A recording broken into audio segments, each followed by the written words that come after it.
Whoops. We're going to see that a little bit later on. We want to watch this. I gave you a little sneak preview of Tatiana's video, which we're going to see, but instead we want to start with this one.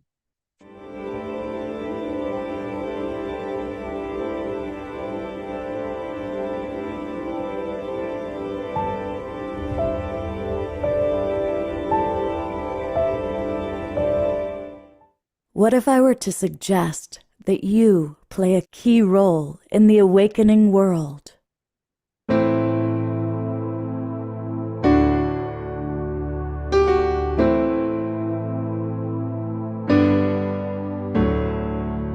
And that you are watching this because you have heard the call.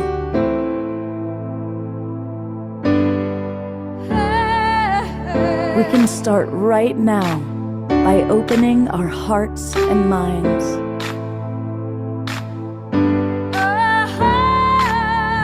Welcome to the awakening world.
Good evening, everybody, and welcome to the Awakening World. It's Saturday night. We've got a great show. We've got some great music, and we have some really special souls that I'm excited to be sharing with you tonight. We are going to be introducing you to some of the next generation of leaders for an awakening world. And this is a really exciting collaboration with one of my favorite human beings, and that's Reverend Deborah Moldow. She is my co-host for the evening. She's the director of the Evolutionary Leaders Circle, and she and I are blessed to be giving birth. We're like a little mama and papa giving birth to a new baby, which is a new synergy circle dedicated to new leaders for an awakening world. And she's going to tell you all about that in a moment. But let me introduce you to who you're going to be meeting today. Tatiana Speed, one of our favorite musical artists, is going to be with us, and she's one of our core founding members now. And Banal Wen, who you've also seen before as a musical artist, is joined us. Marley Benedicto, who's a very wise woman, and I really am so grateful to have her with us. And you remember from some of our Soul Search TV shows, Ashita is part of our new group. So we're excited about having Ashita with us. And a little bit, and Maggie is here. She just came on. All right. And you all know Maggie from, she's been on the show multiple times. She is also part of our core group of this new Synergy Circle. And she's also going to conclude our evening with a KES group healing.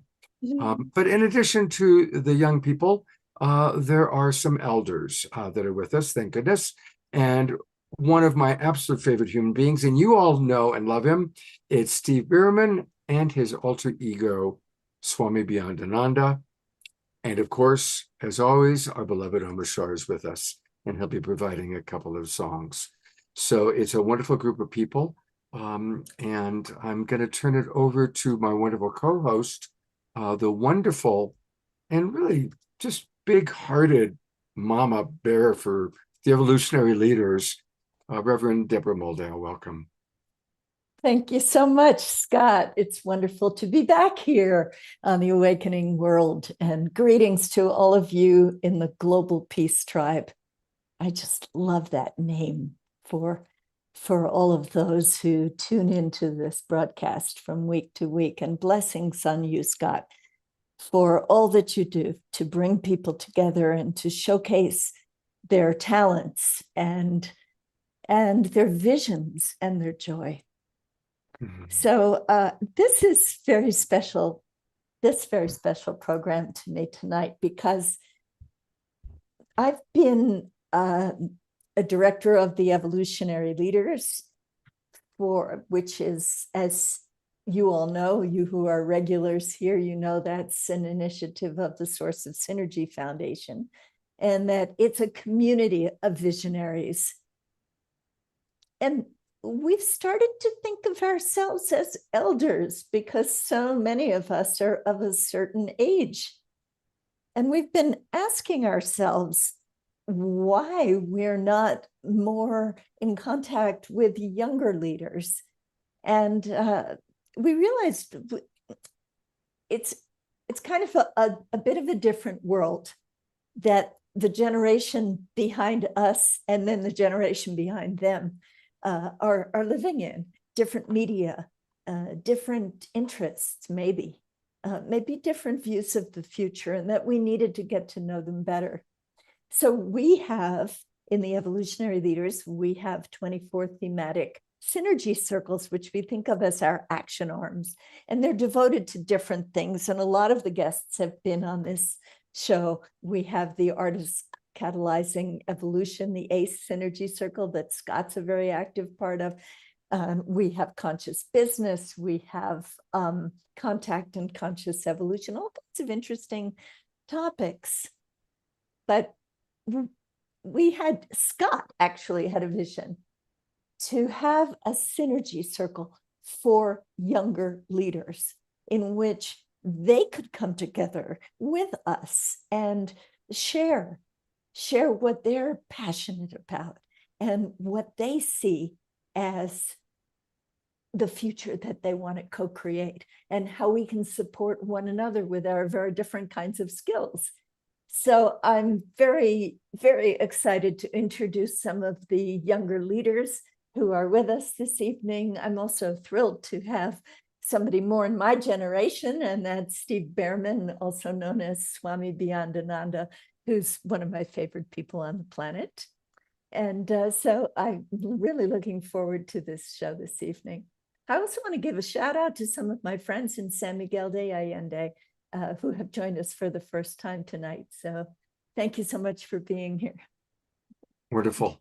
And, I just want to remind people that you can learn all about the Evolutionary Leaders Circle by going to evolutionaryleaders.net. And there's a lot happening there. If you haven't gotten it yet, please get the book, Our Moment of Choice. We dedicated an entire show to that book, and it's a wonderful anthology from 43 different evolutionary leaders writing. Some of your favorite people are in that book. And then to learn about the synergy circles that we do, go to where it says activities. And then if you click synergy circles, that's where you'll see all these different synergy circles. And soon, very soon, there's going to be a new one, which is the one that tonight's all about, our next generation of leaders for an awakening world. So definitely scroll around, learn all about the Evolutionary Leaders Network and what they're doing. It's certainly something that I'm really proud to be a part of. And all the people that I've met through the Evolutionary Leaders are amazing human beings. And of course, many of them have been on this show and will continue to be on this show. I also want to say a big hello and welcome to all of you watching on all the different Facebook groups and pages. Thank you to John and Summer Raymer for getting us out to sometimes as many as 200 Facebook groups and pages. Also, welcome to those of you watching on YouTube. Many of you watch us every week on Alan Steinfeld's YouTube channel. Alan, of course, is a member of the Evolutionary Leaders. And also, a lot of you are watching the recording or the replay. So even if you're not with us live, but you're watching the recording, welcome. All of you are welcome at all times. It's Saturday night, and we always have to have great music on Saturday night.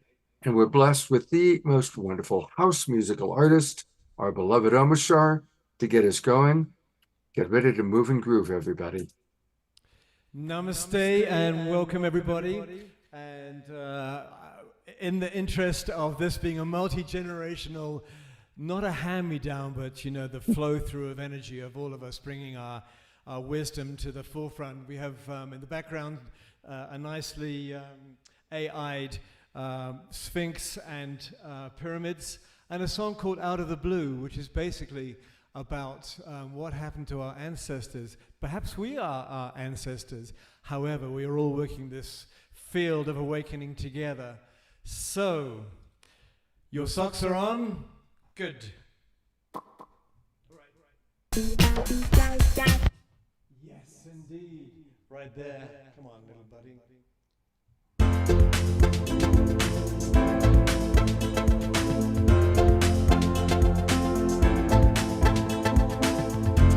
Whatever happened to the ones that came before?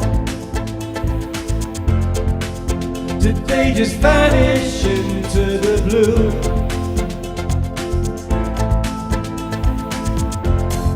Maybe they're living the dream we know to be true, and reaching their hands back out of the blue. My heart is so ready to embrace all that's new.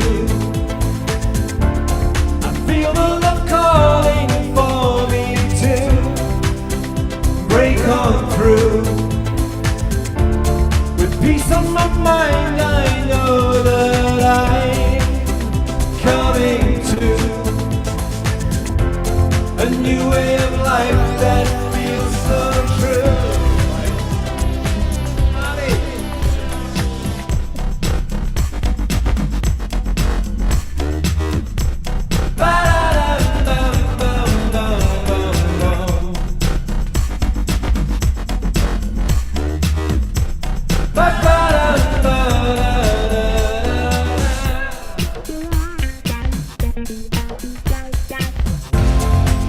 There's nothing here to hold me back from you. The clouds of my life have blown away.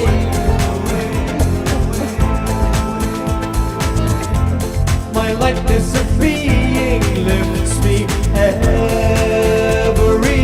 day. I find myself feeling not so blue.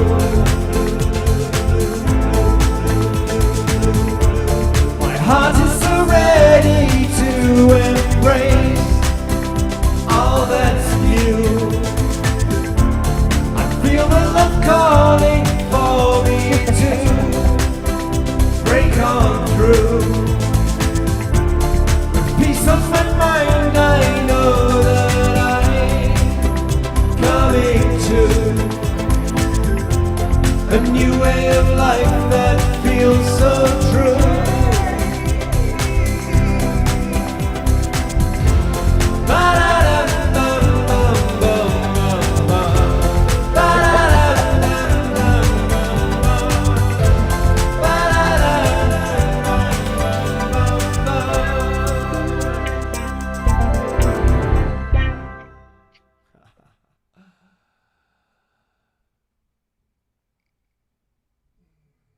We're here on Gallery View. Big twinkle to our beloved Omoshar. If any of you are new, that's what we do. We twinkle our appreciations on this show. That was a rocking way. And hey, a reminder that a wonderful way to support Omoshar is to go to his website, and it's his name, omoshar.com. And you can see some announcements, learn all about this wonderful man, and most importantly, go to Bandcamp. Bandcamp is where you can find his albums. He has 5 wonderful albums, and let's support him. And each album is terrific. So this is a wonderful way to support this beautiful man that is such an incredibly important part of our ongoing Global Peace Tribe. And he's with us every Wednesday and every Saturday night. So thank you, Omoshar. Yeah. Thank you, brother. Yes. looking forward to the rest of the show. Some of my favorite people are right here waiting in the green room, all drinking mate and cacao. We're all good. Absolutely. Well, here she is. Here is Rev Deb, as I love to call her, to introduce our first new leader for an American world, for an awakening world. Take it away. I have to first give a big thank you to Omashar.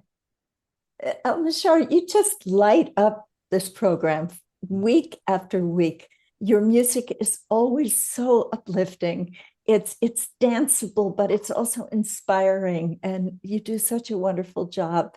And I just want to appreciate you. Thank you, Deborah. Thank you so much. I love you. So here we are, meeting some fresh faces with wonderful visions and new perspectives to share with us. And we're starting this evening with Marley Benedicto. And I met Marley in a very magical way. I still don't really know how it happened. It was over music in San Miguel. Yes. I was here in San Miguel in Mexico for the very first time. I had already decided I was moving here, but I only knew one person in San Miguel, a wonderful artist named Evelyn Puget. And so when I came down, I thought I should go for a week to visit before I move everything I own down here and just make sure that I like it. So I came down for this very short visit. And Evelyn, I came with a friend who plays the guitar. And so Evelyn decided to throw us a little musical evening. And she invited various friends of hers who were musicians. And my friend was very happy to play with all of these different musicians from different countries. And Marley showed up. And I said to Evelyn, "Who's that?" She said, "I'm not sure." Our friend Zolox had invited me. That's how I wound up there that night. Okay, I don't know that person. They are a good person to know. So that's just what I'm saying, is it was quite magical. And Marley started to sing with us, and she and I took one another's contact information and had tea a few days later and just bonded. And she is a woman of many talents. And what I especially appreciate about her is that she's totally into new ways of living on the planet, about regenerative agriculture and saving the water and living with the land. And she's lived in a number of very sacred places, and she's deeply spiritual. And she also teaches people how to use their voice. You can find out about her at marleybenedicto.com. But I'm so glad that you're going to meet her tonight, because she's just the kind of new generation leader who can give us a different outlook and teach us so many things. And she's also very kind about listening to elders, and actually says she enjoys that. So that's the thing that I appreciate about Marley. So it's my honor to introduce you to Marley Benedicto. Wow. Well, thank you so much, Deborah. What a beautiful, intimate introduction. And I'm so incredibly grateful to be here tonight with you and with Scott and everybody else. A little bit about Deborah from my unique perspective is she's been an incredible spiritual teacher and also a friend, somebody who has been able to meet me in that multifaceted way of relating to this reality that we've chosen to be in. And Deborah, you continue to be a muse and an inspiration that I can expand into in the most unexpected ways. So thank you for showing up the way that you've shown up in my life as a guide and a teacher. And I'm really grateful to be here on the show with everybody tonight, and especially the elders, because you know, here I am incredibly blessed to be surrounded in an ecosystem of thriving go-getters who are really touching all the acupuncture parts of the world. But we can forget we don't forget, but I don't feel like we acknowledge often enough the stewards and the path blazers that came before us. And for me, San Miguel de Allende is one of my really sacred homes where I get to be in the nourishment of elders who can see me for where I'm at, the elders who have really dreamed the dream for all of us to be where we are today collectively. And while I understand that it's really important to bring the nourishment and the pollination of younger generations, I feel as vigorously about bringing the elders into the communities that I'm working with around the world. So I truly hope that some of my community from on Facebook, where this is streaming live on my page, and that I'll share this video with later, get to tune in and meet the wisdom here. Thank you. And one of the things I'm going to ask all of our new leaders to do is to share their vision for an awakened world or an awakening world, and then to share some of what their contribution is, either what they might currently be doing or what their vision is for the future. So Marla, if you'd be willing to get us off to a start with the answer to those questions. Absolutely. Thanks for asking, Scott. Well, this is definitely a part of my vision for the awakened world is, I would say, right use of technology and aligned communities coming together. Ways that I'm contributing to an awakening world is I really believe in the power of art for culture creation, as well as community development, and being able to integrate a lot of our land-based practices and the indigenous knowledges of animism, really working intimately with Mother Nature, with the animals and the ecosystems, and giving them a voice and giving them a place, giving them a seat at the table as larger decisions are made. And taking all of that indigenous knowledge and merging it into technology and using technology as an interface to be able to accelerate the animism and the kinship that we can grow with Mother Earth. Things that I'm tracking very sincerely are ocean. How are we protecting and preserving our waters all around the world? As a singer, I feel like many of us singers are very naturally drawn and attuned to the waters that move through this planet, and that is where our song and our prayer emerges, is for the waters. I also really deeply believe in the synergies of communities and people working together. So once again, technology is allowing us to all come together right here, right now, the way that we are, to see these ideas and to let a small ripple extend as far as that ripple really wants to, just through engagement, right? We really are in a stage where we're able to have new levels of freedom of expression at the same time that is greatly polarized. But we see it, and we see it for what it is. And all things that can be healed must have to be revealed first. So here we are in this great awakening, in this enlightening moment where the light is shining so bright, some things are burning to the ground. And it's through this community and this kinship of one another that we can really find our resilience, our strength, and our engagement to get involved in the unique way that each one of us has been primed to. Because your gifts come from all of your life experiences, and they're totally one of a kind. And this is where the power of the voice comes in. I so truly believe in helping people open up their voice, open up their creative expression, and really finding what it is that's unique about that person. Because when you nourish and water that part of yourself, it becomes a one-of-a-kind expression for those around you to also reflect and find their freedoms and their ability and their inspiration to show up and be a part of something that's maybe never been done before. And often the things that have never been done before, I'm sure you know, are the hardest to do. So it's good when we do it together. And one of the ways that this is coming through right now is I am working with Region Intel, the creators of Project Drawdown. Project Drawdown is an 8-year study that went into looking at the polycrisis, which is the interconnected series of problems all around the world. And they studied the problems so that they could actually identify the solutions. And they did that for 8 years. That was a project called Project Drawdown, all about climate and regeneration.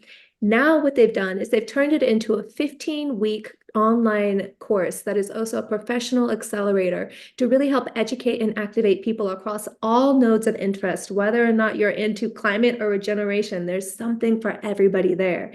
And I took that course last year. it dramatically changed my life and really let me take a background in healing arts, performance, and women's empowerment, and take all of that ammunition and move it into a field that can be even more grounded than what it was I was doing before.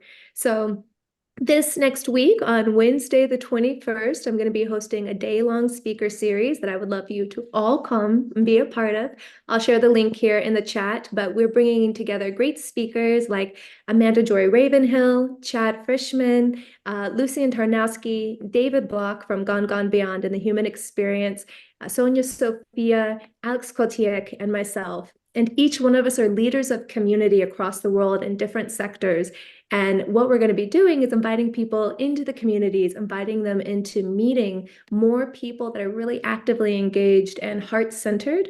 And so I would love for you to come. And that's really how I'm rolling and showing up right now, besides making music and making some beautiful artivism pieces, art for activism. Beautiful. I want to remind people that you can learn much more about Marley by going to her website. And it's easy to remember. It's her name, Marley. M-R-L-Y. And you know what, Scott, one last thing, because Sure. I'm so excited to see what everybody else has to say here. But Miss Maggie, who's coming on next, and I are actually working on an incredible in-person experience. So this is a really incredible opportunity actually to bring together all of the generations. We're going to be living on eco villages for 8 weeks, learning what happens when we regenerate our body. How are we capable and able to show up to regenerate our communities and our planet? So that's living firsthand with solar energy, hydraulic energy, rain-caught water, food prepared from land grown right in front of us, taking Sacred Vision Quest to Mauna Kea and Waipio Valley, so many fun things like dolphins, and daily reoccurring education with leaders across the fields that I've just spoken about. So we'll share that as well. And I'm super happy to see Maggie here and grateful to be weaving with her in this way. Well, it's actually kind of perfect because that way we get to introduce Maggie, since the two of you are collaborating. And of course, a lot of our regulars recognize Maggie. She's been on the show many times doing KES group healing, which she's going to bless us with at the end of the show tonight. But this time we get to hear Maggie speak, and we get to hear more about Maggie, who is such a powerful leader. I've known Maggie now, I think, for 3 or 4 years. And Maggie's one of those people that, well, really similar to you, Rev Dab and Marley. Everything she does with love and joy. She's one of the most joyful human beings I've ever met. And I know a lot of people. So I really appreciate just the tremendous love and joy you do, whether it's social media, making videos, taking photographs, being supportive. She's, one of those humble people, like whatever needs to be done, she does it. Always out of a deep dedication of service. And isn't that the quality of the kind of leaders we want in the world? Leaders that are humble and see what needs to be done. They do what needs to be done, and they do it with love and not with, see what I'm doing. And Maggie, you really embody that beautifully. So welcome back to the Awakening World. And please share with us your vision for an awakening world and a little bit about what you are doing or plan to do. Thank you so much, Scott. That was really, really beautiful and touched my heart, and just so grateful to be here and to have you a part of my community. And I would say what I see the most that humanity is ready to step into is being a part of a bigger community and really creating these communities. And of course, I love to keep things light and joyful, but there are definitely very real agendas that are trying to play out. And so when I see certain things happening, I am reminded by my higher guidance, and a part of my dharmic contract is to help bring in these new earth communities. And so that is what Marley mentioned back right when COVID started. Before COVID, I moved to Hawaii, and I didn't have a full plan. I just read the book Re-inhabiting the Village, and I knew I had to get on a community. I was like, this book is the Bible. And so when I saw that book, I was like, all I could think about was eco villages, regeneration, living on a land that you don't have to drive so much, living on a land where there's elders and children, and we're not in these boxes where, you know, America, I think, has one of the highest rates of depression and people on antidepressants. And I really believe a big part of that is because we are in the society that is so separate. You know, like the elders need each other, the children need each other, the young parents need each other. And it's really, I think we're being asked to go kind of back in time of how we lived in tribes and villages, and we had our tribe around, yet in a futuristic way that is sustainable.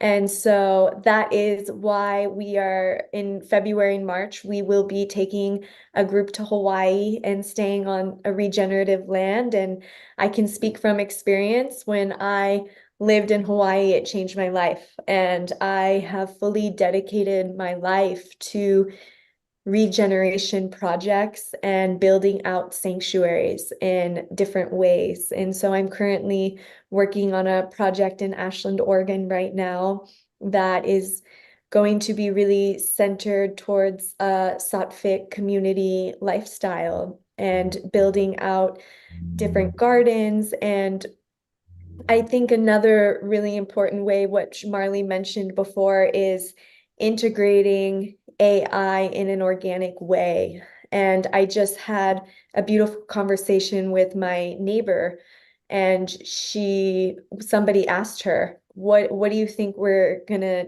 do when AI and all this technology takes over all these jobs? And she said, we as a community need to choose that we are going to stay organic and work with people, go to restaurants where there's people cooking and not AI. And so I think as we step deeper into AI, it's beautiful how it can help us, and it's the beginning. And so we do have to stay true to making sure that people have purpose, because if people don't have purpose, that's when they can psychologically go in a downward spiral.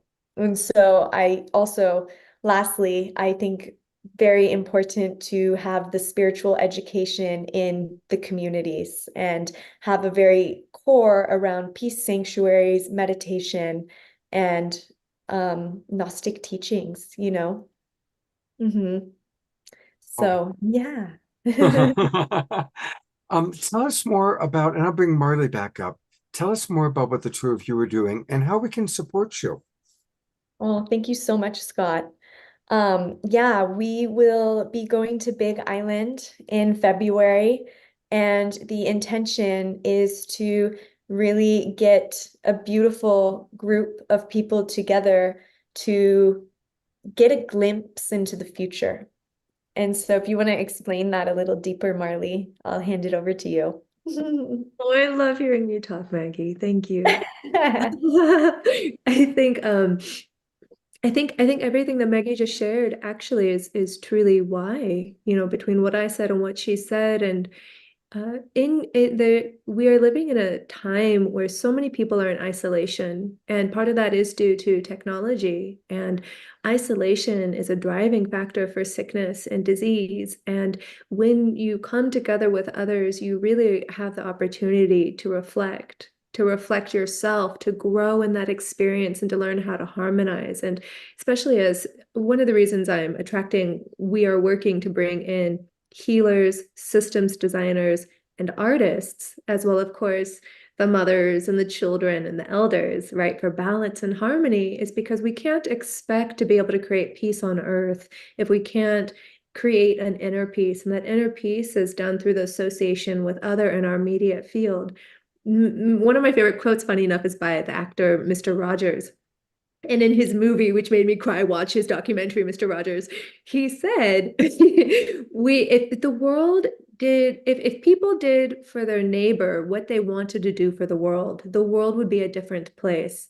And That's so true. And I'm so grateful to have been neighbors with Maggie, both in Hawaii and here in Ashland, Oregon, and to see how we both really show up with a true intention to be there for our community the way that we hope to be there for the world. And so it'll be a lot of education. We're bringing in leaders across different cohorts to steward a week at a time. So there will be a lot of futurism, a lot of bringing the Hawaiian elders, the kumus, the priest, and actually going back to the practices of how they are in reciprocity with the aina, with the land, and trying to merge these two, of course, with many wellness facilitators on site and somatic artistic expressions. So we're staying in the body because so many of these incubators get really mental, and it's fun to be up here, but this is where all the work is done.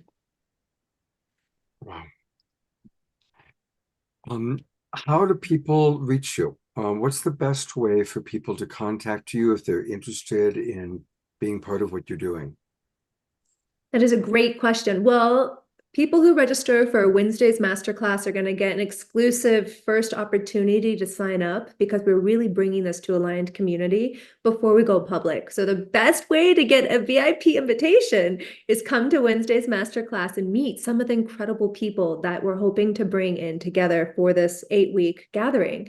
And the other way you can do it is you can go to my website, you can go to Maggie's website, marleybenedicto.com. And Maggie, what is your website? MaggieRoseAlchemy.com. And just hit that contact button and be like, hey, I saw you on that amazing show with Scott and Deborah. I want to come to Hawaii, and we'll just talk. Beautiful. Go ahead, Maggie. It's just we're curating a really intentional group, and so I'm that's also going to bring the magic to bring these innovators, bring these artists, bring people from all walks of life, and then watch what gets created. Because it's so beautiful when we go to festivals and different gatherings, but sometimes not a lot of action is taken after that. And so the point of an incubator like this is for action and aligned action to help local community and then think global, bigger scale. And is there an age range of people that you're inviting? All age range. Oh my Yeah. God. Bring the kids, bring the grandparents. This is very inclusive in that sense. Okay, Because good. that's also how we grow, right? The other thing about these short, quick flashes of festivals and conferences is it's really easy to show up in your shiny bright for 5 days, but who are you 2 weeks in? And that's where we create community. That's where we create transformation. All right. So I'm going to go over those websites again slowly for all of our people watching on Facebook or YouTube. For the Wednesday event, go to www or HTTPS. The actual URL though is lu.ma/6OTI9M6K. A little bit hard to remember. But what you can do is come into the Zoom room, and that's where we always put these things, and it's a lot easier to find it. You probably could Google Heart Heal Earth, and probably would be able to find it that way as well. And that's what's happening this Wednesday, August 21st, 11 a.m. till 5 p.m. Is that Pacific time? 11 a.m. to 5 p.m. And some wonderful people who are going to be there. David Block is actually someone I know quite well. Sonia Sophia has been on this show. Lucian Tarnowski has been on this show. And so it's going to be a beautiful event. I'll try and tune into that. So definitely that's what's happening on Wednesday. And then you're going to get a wonderful experience of Maggie's healing abilities. But I want to take us to her website right now. And to learn more about Maggie and to perhaps even experience her, go to MaggieRoseAlchemy.com. Maggie, M-A-G-G-I-E, RoseAlchemy.com. She is an extraordinary energy healer. You're all going to experience that a little bit later on this evening. And she truly does bridge the spiritual and natural world. So this is where you can learn all about our Maggie. Any final thoughts that either of you would like to share? Thank you so much. Really good to connect with the community here. Mhm. I Really? love that last thing that Marley said about community leading to transformation. Because isn't that what the Global Peace Tribe is all about? As well as the evolutionary leaders, of course. Mm. Yeah, both of you are so wonderful. You make a wonderful team. And I'm so grateful that you are two of our core founding members for this new Synergy Circle. Oh, thank you To- so much. Yeah, thank you so much. So grateful. Our pleasure. To introduce our next leader, here's a video that she created, and many of you are going to begin to recognize her. She's one of our favorite musical artists, and of course, I'm talking about Tatiana Speed. But here's a video that she created, which I had all queued up to play, and it's being a little ornery, so we're going to try that again. Sometimes you have to do it twice. Let's do that again. Here we go. Here we go. We rehearsed it and everything. Come on, baby. There we go.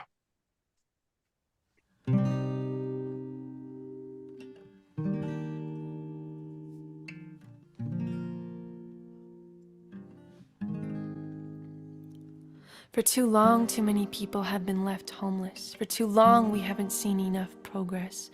For too long, exiled, displaced, and alienated, people walk this earth devastated. For too long, we've lived in separation, forgotten our true nation, this earth the home to all future generations. Cut off from life, cut off from each other, we've forgotten nature, our only mother. This disconnect is our deepest wound. Towards wholeness, we must reattune. Whole life, whole person, whole systems, all cultures, one planet. If you feel this truth, let's stand for it. Let's reclaim home as the destination. Choose inclusion over separation, and build a refuge, a sanctuary, a place of healing that nurtures and supports all beings. Let's build a home right where we are. Let's build a home for all of us. Let's build a home for humanity. Let's build a home that nurtures all of life. It starts within. It starts with me, it starts with you. Can we turn to ourselves and see ourselves anew? What do we love? What do we cherish? For what do we stand on this beautiful planet, this sacred land? It starts with community, creation, culture. Can we build together, my sister, my brother? It starts right here, right now. Put the seeds in the ground until life springs up all around. And we can walk through our garden, this home that we make.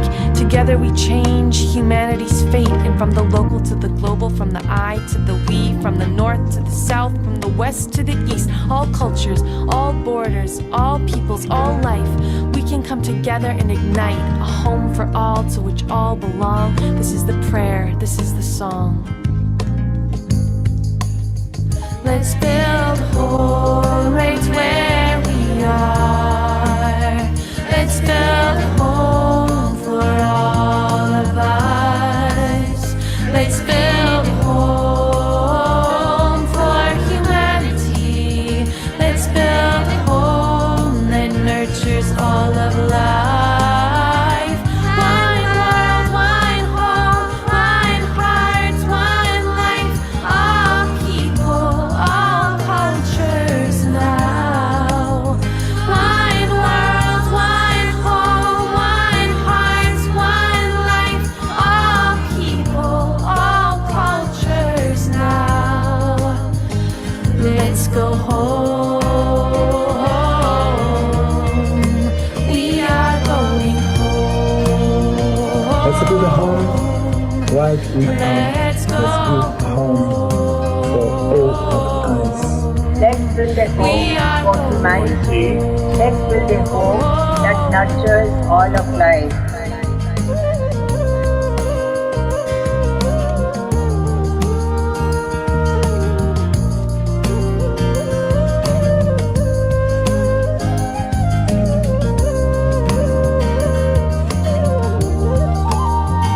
Idaki Epi.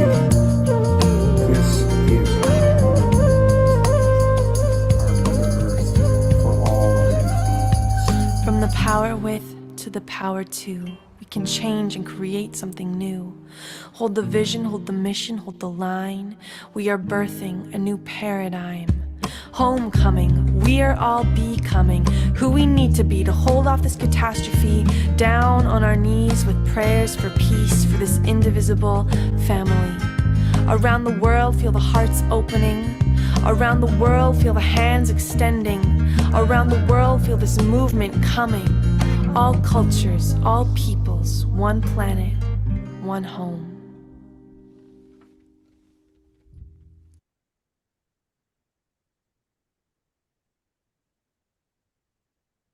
You can pause it there, Scott. It just goes on for a while and then it's, yeah. Well, how amazing. Wow. I had never seen that video before, You Tatiana. hadn't? Oh, wow. I know And I've shot that song here, but maybe you never saw the I never actual. saw the video, no. And Rev Deb, did you see all of our evolutionary leaders? I know it was chock full of friends from around the world and It was. beautifully put together, Tatiana. Really, such an uplifting piece. Thank you. Thank You- you. We haven't heard from our audience yet, and there's so many comments coming in. So I'm going to read some of what our Global Peace Tribers have to say in the Zoom room. Don Drake writes, "What a powerful message." Eleanor Joy writes, "Absolutely fabulous." Morgine writes, "I'm crying at the beauty of this song and video. I wish I could play it for all of my friends. I want the link." So we'll put that in there.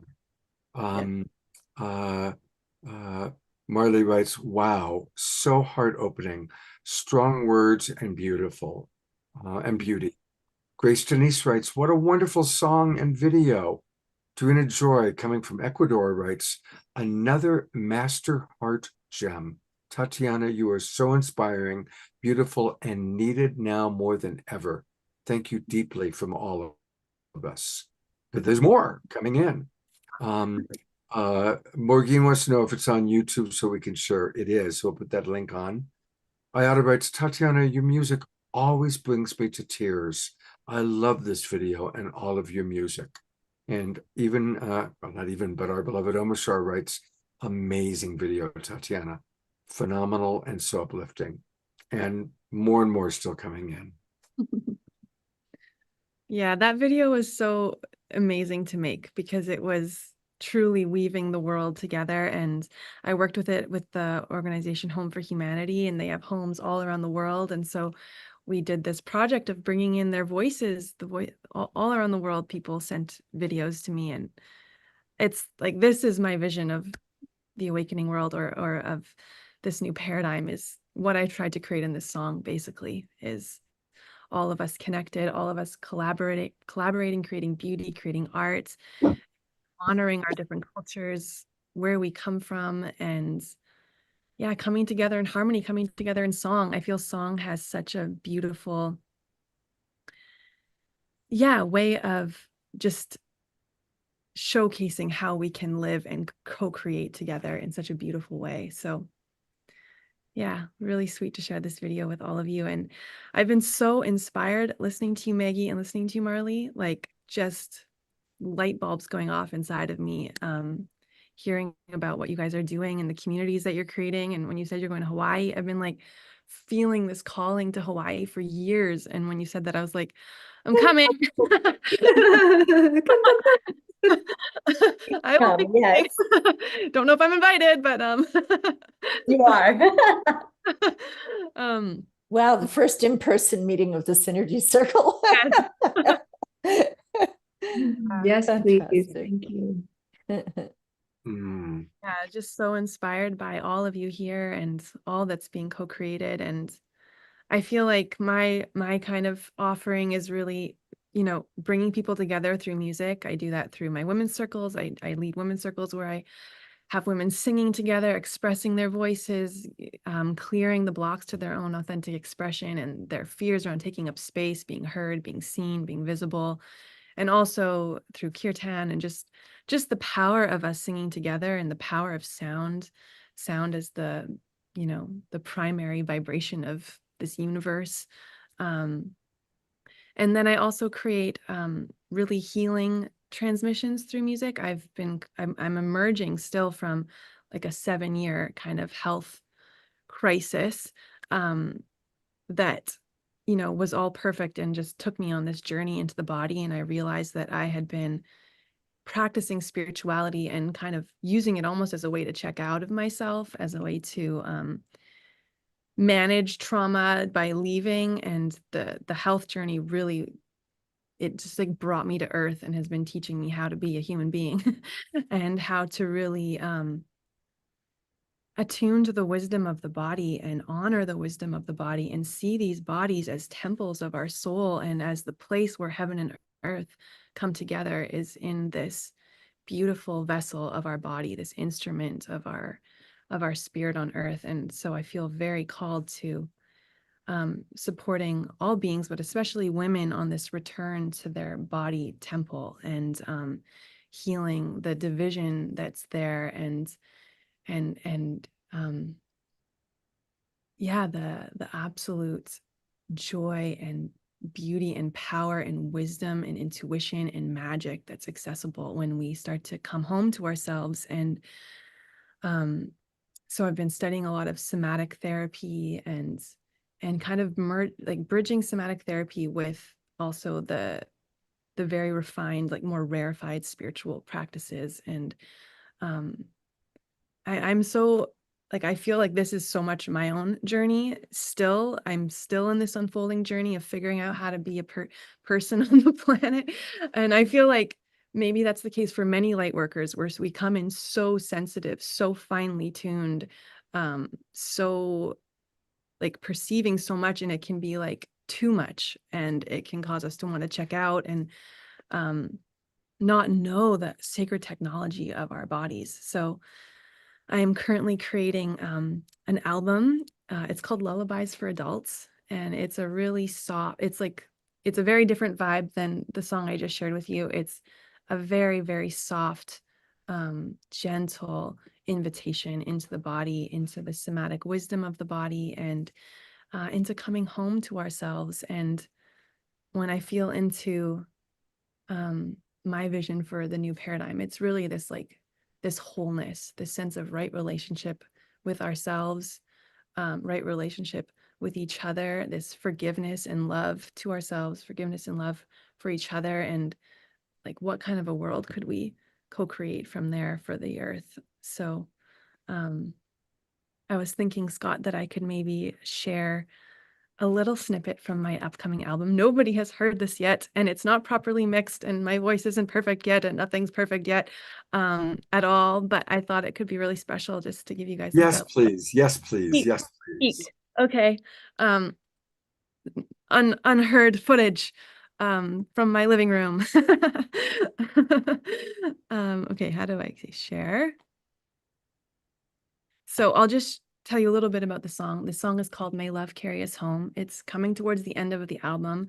The album really goes through this journey into the body and into feeling safe in our bodies and on the planet. And then from there, the songs start to invite us into like a deep sense of like self-love, self-forgiveness, and that same level of love and forgiveness for each other. So this song is called May Love Carry Us Home. So I'll just play a couple minutes of it, and here we go.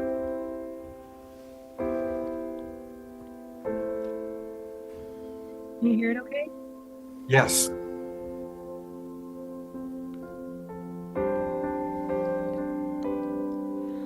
I turn towards myself with a rose of forgiveness and a lily of mercy and gentleness. I turn towards my heart as the altar of redemption. Please remind me how to love. Remind me why I came. All these years, all of the ages, struggling so hard to find my way. All these years, all of the ages,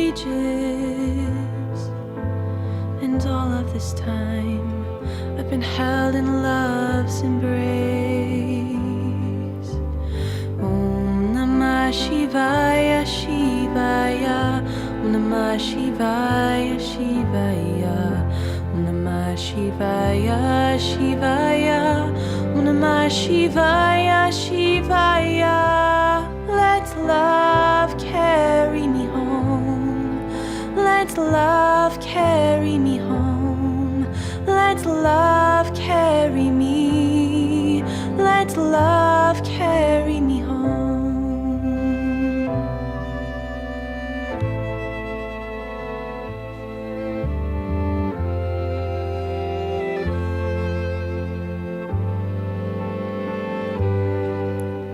I turn towards you with a rose of forgiveness and a lily of mercy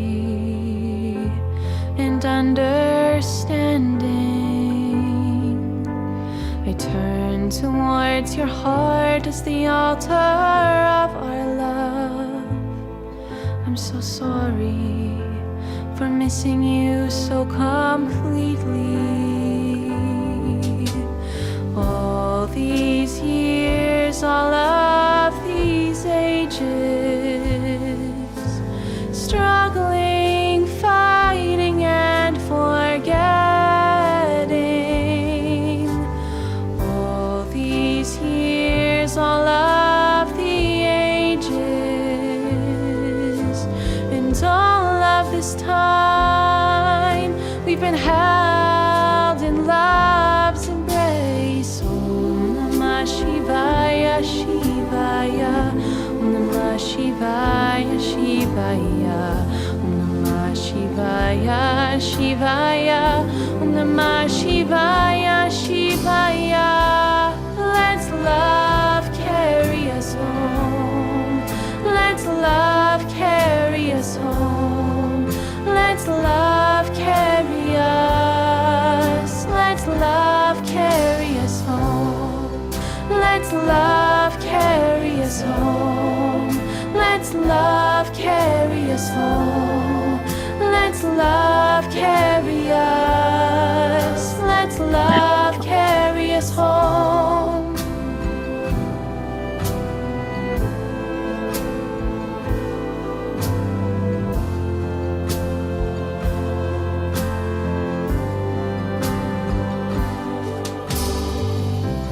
We are so much more than we ever knew. I see it so clearly, I see you. We are so much more than we ever knew. I open my heart to the truth. We are so much more than we ever knew. I see it so clearly, I see you. We are so much more than we ever knew. I open my heart to the truth. Wow. Thank you for receiving this first draft. I'm going to Wow. read some of the comments and then Wow. I'll wrap it up to share. Pam writes, Tatiana, the song is so beautiful. It carries my soul straight to the stars and parks me there to rest a while. You are amazing. Amushar writes, how blessed we are, dear Tatiana, for this sublime song. Thank you. Carol Craig, weeping with emotion. Don Drake, let love carry us home. Marley writes, wow, pure melty bliss goodness. More, more, more. Susan Woolridge writes, Tatiana, I want to hear this song over and over and over with the rose of forgiveness. And more comments coming in. Wow, your voice is so healing. Such a special gift. And, you know, one other, you know, Tatiana does do somatic work. And Pam writes, I had the pleasure of working with Tatiana, who did a somatic session with me. She's not only a gifted musician, but also a wise and gifted healer. And Dia adds to that, yes, Tatiana, always in all ways, you speak and sing wisdom, for beyond your youthful years, you sing to my heart. And there are 6 more comments that have come in that I don't have time to read. This is what I love about our new generation leaders, is that they are all multidimensional and have many talents and passions to offer the world. And Tatiana, you are just overflowing with gifts, and we are so honored to receive them. Oh, I'm so touched to be here with all of you so much. And it's so special to share this song into this group first, really, because Scott, you were the very first. I did 7 years of pretty much complete solitude, and so Scott was the very first person to sort of invite me out into the world. And I'm really like emerging now, and but this was the first place I really came forward in, so it's forever very special to my heart. Well, we love you very much. And I want to encourage everyone. This album of hers, Lullabies for Adults, I've been blessed to hear much of it. It's incredible. And if you go to her website, which is her name, TatianaSpeed.com, pre-order her new album. I mean, we just got a little taste of it. And I've heard many of these songs. They are so relaxing, so gentle. And it is important for us to support our musical artists. So go to TatianaSpeed.com and pre-order her album, Lullabies for Adults. That's a wonderful way that I'm going to be touring in October. I'm driving across Canada, and then from there, I'm going looking for communities, Maggie and Marley. I'm I've got a van, and I'm going to be hitting the road and taking this anywhere I'm invited, really. But I'm starting first by driving from I'll be driving from the West Coast to the East Coast of Canada, and then I want to go where I'm called. Kind of, I'm totally uprooting myself from the West Coast right now. Marley has just invited you to Ashland. Amazing. Yeah, and I can arrange for you to play in the San Francisco Bay Area. Okay, amazing. Definitely. We'll have you at the Sunrise Center. Yeah. Wonderful. So Ashland, Sunrise Center, Los Angeles, where, that's a nice little coastal route. Maybe you'll make your way all the way down to San Miguel de Allende. Yeah. That's what Linda O'Neill just posted that to me. I said, send that to everybody. We want her down here. Tatiana, thank you so much. We love you so much. Rev Deb, what's exciting is that our core group of Synergy Circle new leaders is actually truly a global group. Now, several of them were not able to join us. Shanali from Southeast Asia is part of our group. And you're going to introduce the next two gentlemen that they're in Europe. They're coming to us from Germany and the Netherlands. So they're sleeping right now. So I did a pre-recorded video with them yesterday. But do you want to introduce our audience a little bit to Simon and Dominique? Well, I can't wait to hear your interview with them because they are such bright lights. So we met these two young men when the Source of Synergy Foundation has been looking at refreshing our website. And one of our evolutionary leaders, Mason Ewald, who has been working to carry on Terry Patton's work with New Republic of the Heart, and he's also been working with the Holo Movement. He recommended these two young men. And what they did, I thought was quite extraordinary. They went to the two websites at sourceofsynergyfoundation.org and evolutionaryleaders.net, and they studied them. And when we had our first Zoom call with Simon and Dominic, they were telling us all about us and what they thought should be highlighted on the site, and what kind of newer looking graphics would help us, etc. And they had a wonderful design sense, but we didn't really know anything about them. And as we move forward, both with that project and meeting them on these calls for the New Generation Synergy Circle, we learn that they are both deeply engaged in their spiritual paths, but they're also they're also meeting with groups of young people in different parts of Europe. And that really excited us. They said that there are so many young people who are thirsty for purpose and for new ways of looking at the world. So I'm delighted that they're part of this initiative, and I can't wait to listen to your interview with them. All right. Well, here we go.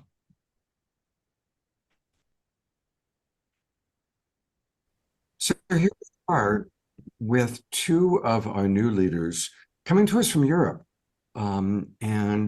These are both new people in my world, but I've really enjoyed getting to know them. And now I get to introduce you to our Global Peace Tribe audience, where by now we've met some of the other new generation leaders.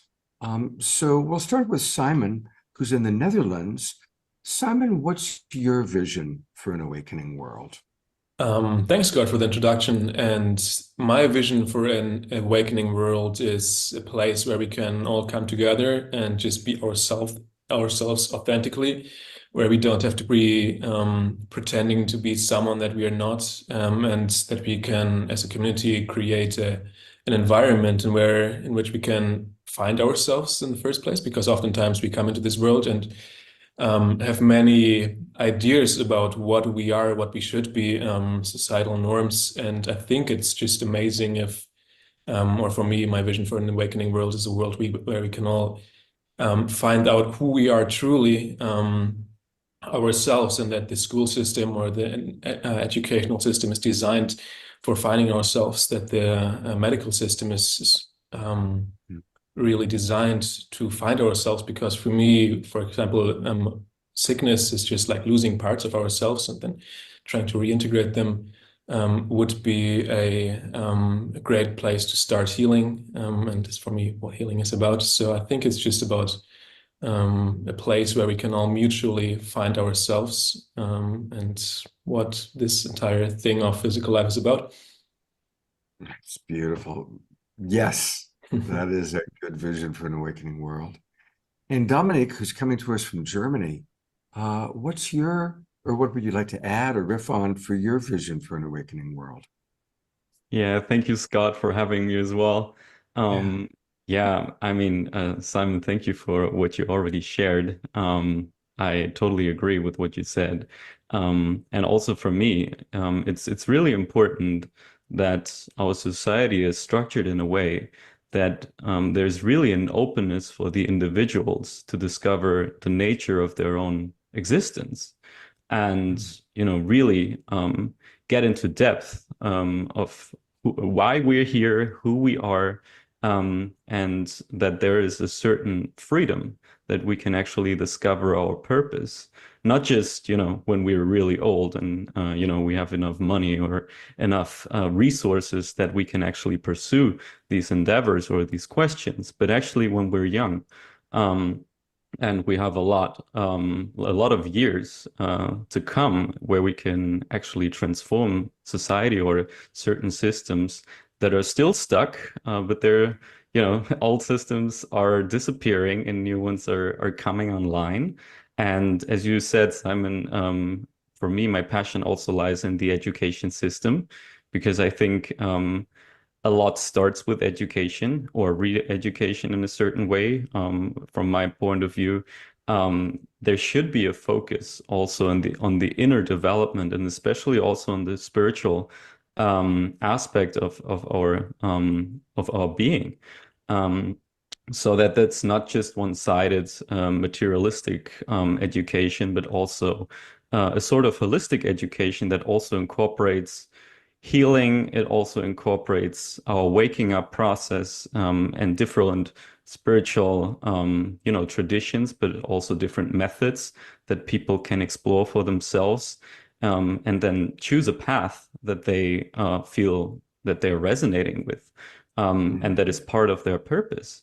And I want to help with that. So that's why I'm really involved in different spiritual organizations that, want to bring this or manifest this actually here. For me, this is part of the new earth. And I'm very passionate about that. So yeah. Beautiful, guys. Thank you. And that's why I'm so glad that you're part of this core group of our new Synergy Circle. Last question, for now, and our audience will get to know you over the years, hopefully. But what's one thing that each of you either are doing or want to do to create your vision for an awakening world? And the game that we play is, as you share it, our whole audience is holding that vision for you.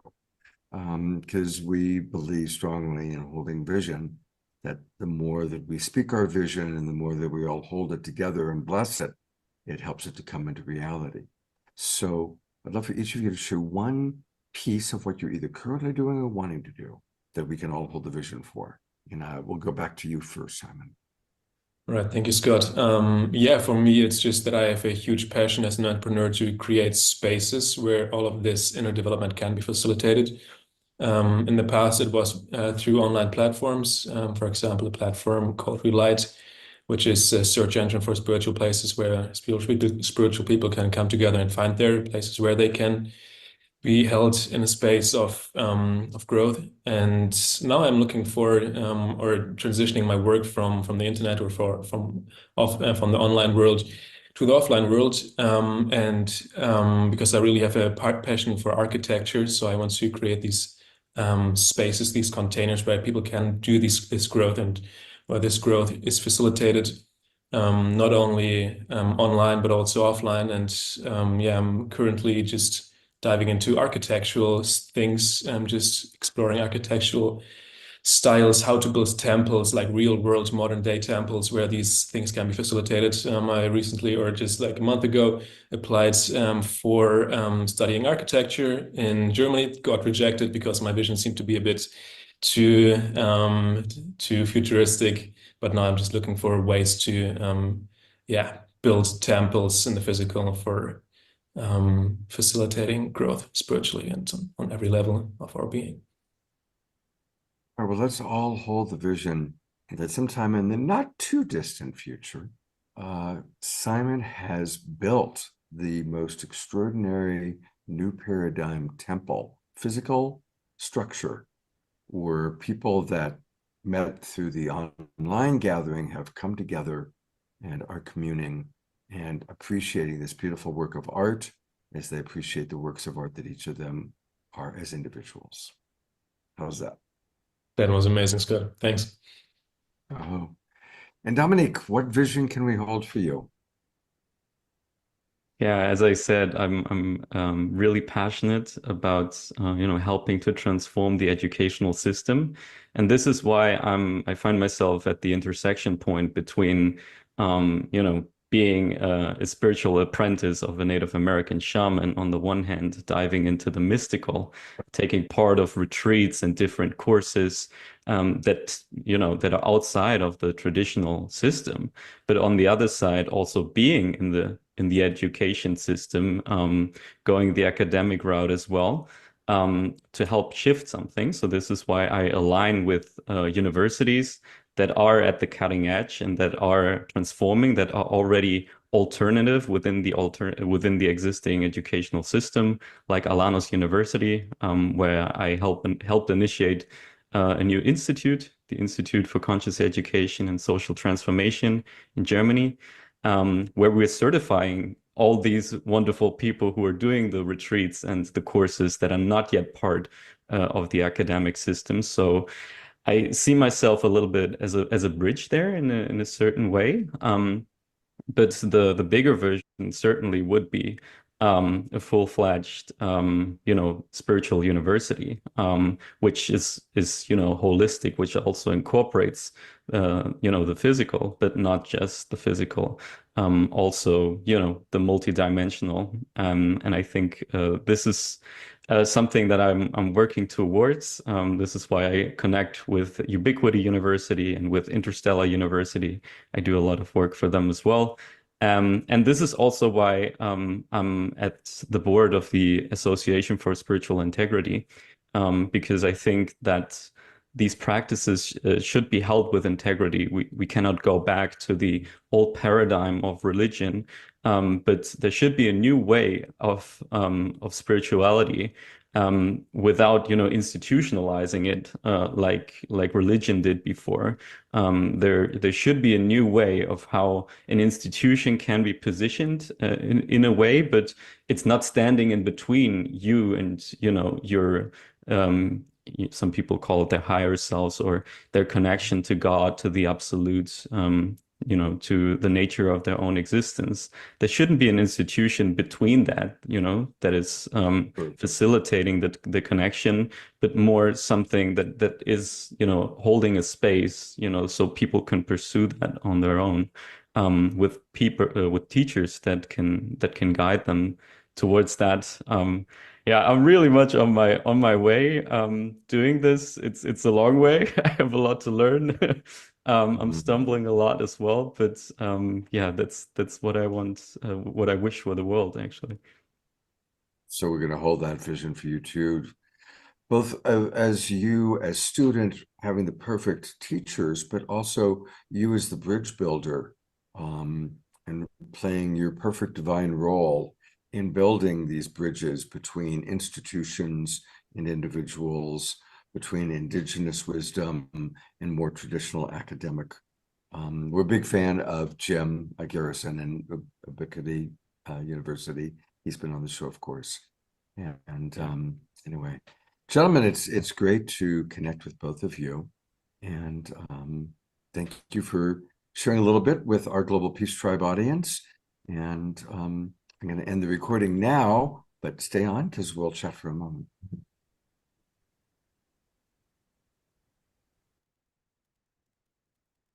Oh my. It just divine.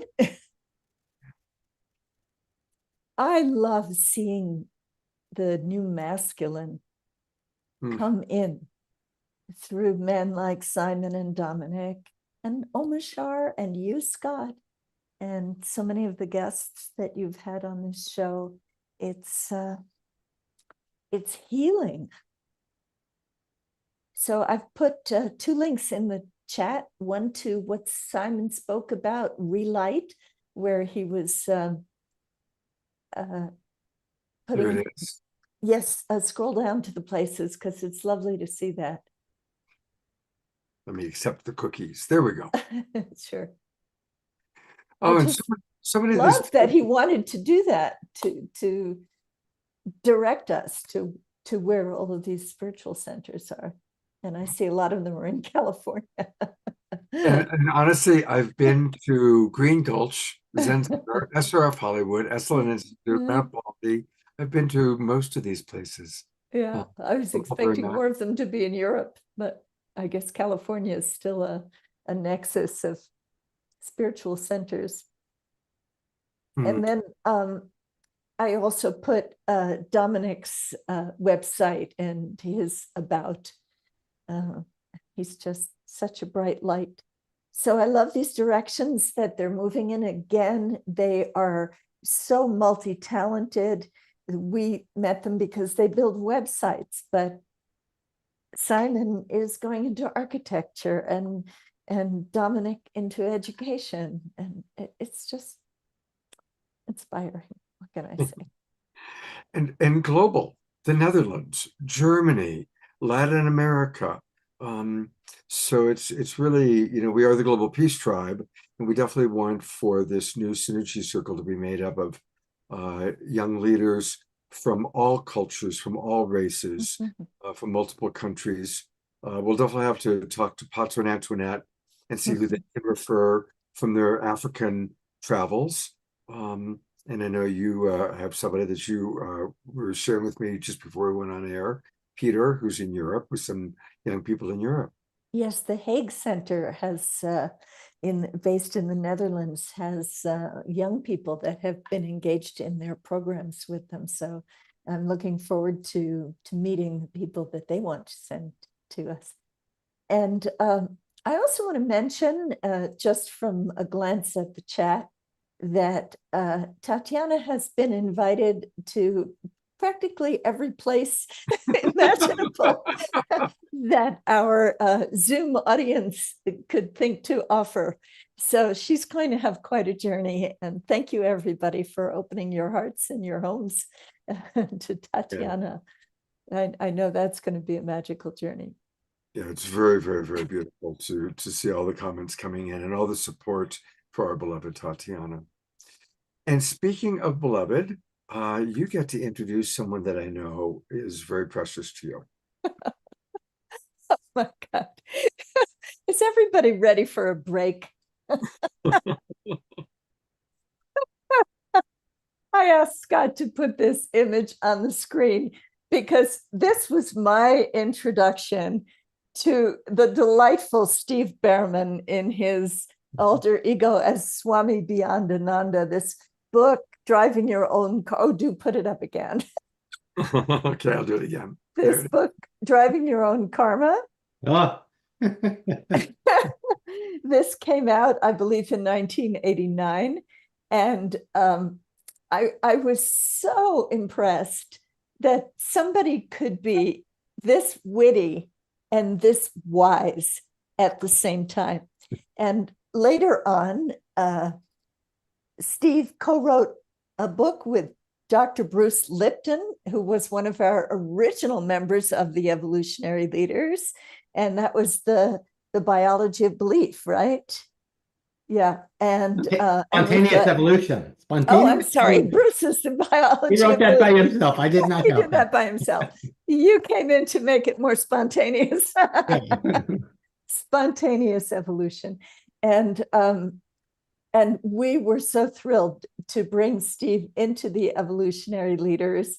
I just want him on every program he's on with me because I love everything that he has to say, including the very serious work that he's been engaged in lately.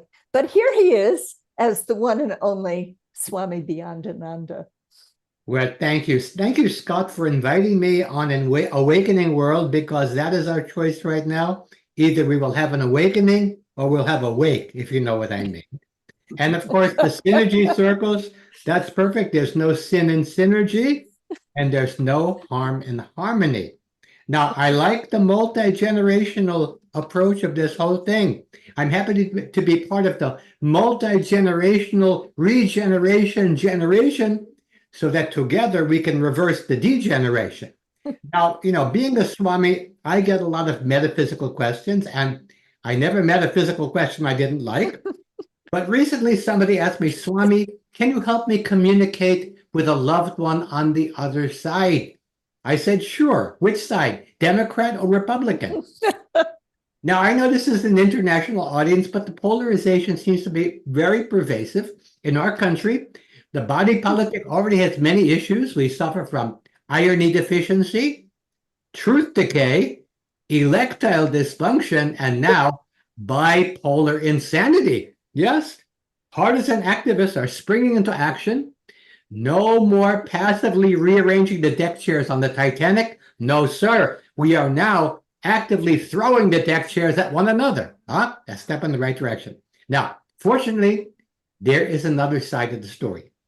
And maybe the whole idea of sides needs to be thrown over the side. Because I say there are no sides, only angles. And when we see things from the right angle, we are all on the same side. Now, when it comes to politics and other divisive ideas, we have been of two minds, and now we have to be of one heart. Instead of the old tug of war, we're all pulling together, that's pulling us apart. We're pulling in different directions. We need to have a tug of peace where we all pull together in the same direction. I know what you're thinking. You're thinking, Swami, you're proposing a sane world. You must be crazy. Well, maybe it is time for us to all go sane together by committing ourselves to a sane asylum and cultivating a sane and sacred center in our own lives and in the world. To address problems like climate change, we must begin with political climate change. Warmer hearts and cooler heads. The time for revolutionary uprising is over, because revolutions just keep us revolving on the same hamster wheel of misfortune, the un-merry-go-round, right? A death spiral for our species. We need an evolutionary upwising where we humans wise to the occasion and step off of the lose-lose battlefield and onto the win-win playing field. And that's why I am calling for a shift from the fear-based state of emergency to a love-based state of emergency, where we emerge from the illusion of separation and see that we are all in this together. I call it the great upwising. Now, somebody earlier mentioned visions and telling a vision. Well, if you don't like the current programming, turn off your TV, turn off the social media, and tell a vision instead. I will tell you my vision. I call it the great upwising, and I offer a simple 4-step program, mathematically guaranteed to work 3 times faster than 12-step. And this is 4 simple steps. Wake up, wise up, grow up, and show up. First, we have to wake up to the illusion of separation. See, we have been hoodwinked by a bunch of winking hoods. Our commonwealth has been hijacked by a very small percentage of the uncommonly wealthy. So now it's time for we, the people, all of us together, to hijack it and to turn divide and rule into unite and thrive. That's wake up. We have to wise up to the power of loving coherence, where we are all one with the same one. The universe has us surrounded. Might as well surrender. Might as well surrender to the power of love. That is our choice every moment. Do we feed love or do we feed fear? I've got good news. Love is more powerful than fear. Otherwise, we'd be singing, all you need is fear. Good, we're not singing that. Okay, now, stop worrying about the deep state and cultivate a deeper state. A deeper state. And that is how we will make Goliath down. The only way to overgrow Big Brother is by bigger brotherhood and sisterhood and all forms of loving one anotherhood and loving all of the others in the hood. Okay, we have to grow up from children of God to adults of good. We have been stuck in that very awkward stage called adolescence, where our essence has been addled by toxic belief systems, BS for short. We have to remember, truth lives in your heart and beliefs lie in your head. So if you want to stop all of that lying in your head, listen to your heart, because the more we expand our hearts, the less we'll need to shrink our heads, right? Okay, now I want you to show up. That's the 4th step. Show up on a new playing field where we gather all good intentions under one big intent. Intentional mutual benefit. That's where we wise up about the identity issues that divide us and focus on the identical issues that unite us. Clean air, clean water, clean food, and clean government. Everybody who's been cultivating inner peace all these years, now is a time to let it out and declare all-out peace. To all of the warring tribes on the planet, I have this message. Pax on all of your houses. Thank you very much. This is Swami Beyondananda. Namaste and namasko. Goodbye.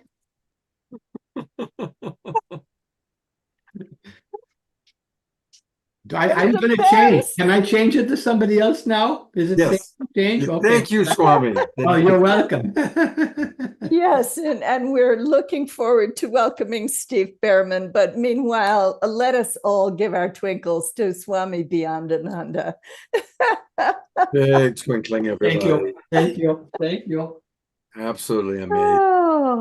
Oh, okay. Here I am. I'm sorry. I always miss the Swami for some reason.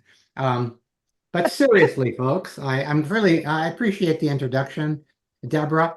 And I have a serious mission that's related to comedy.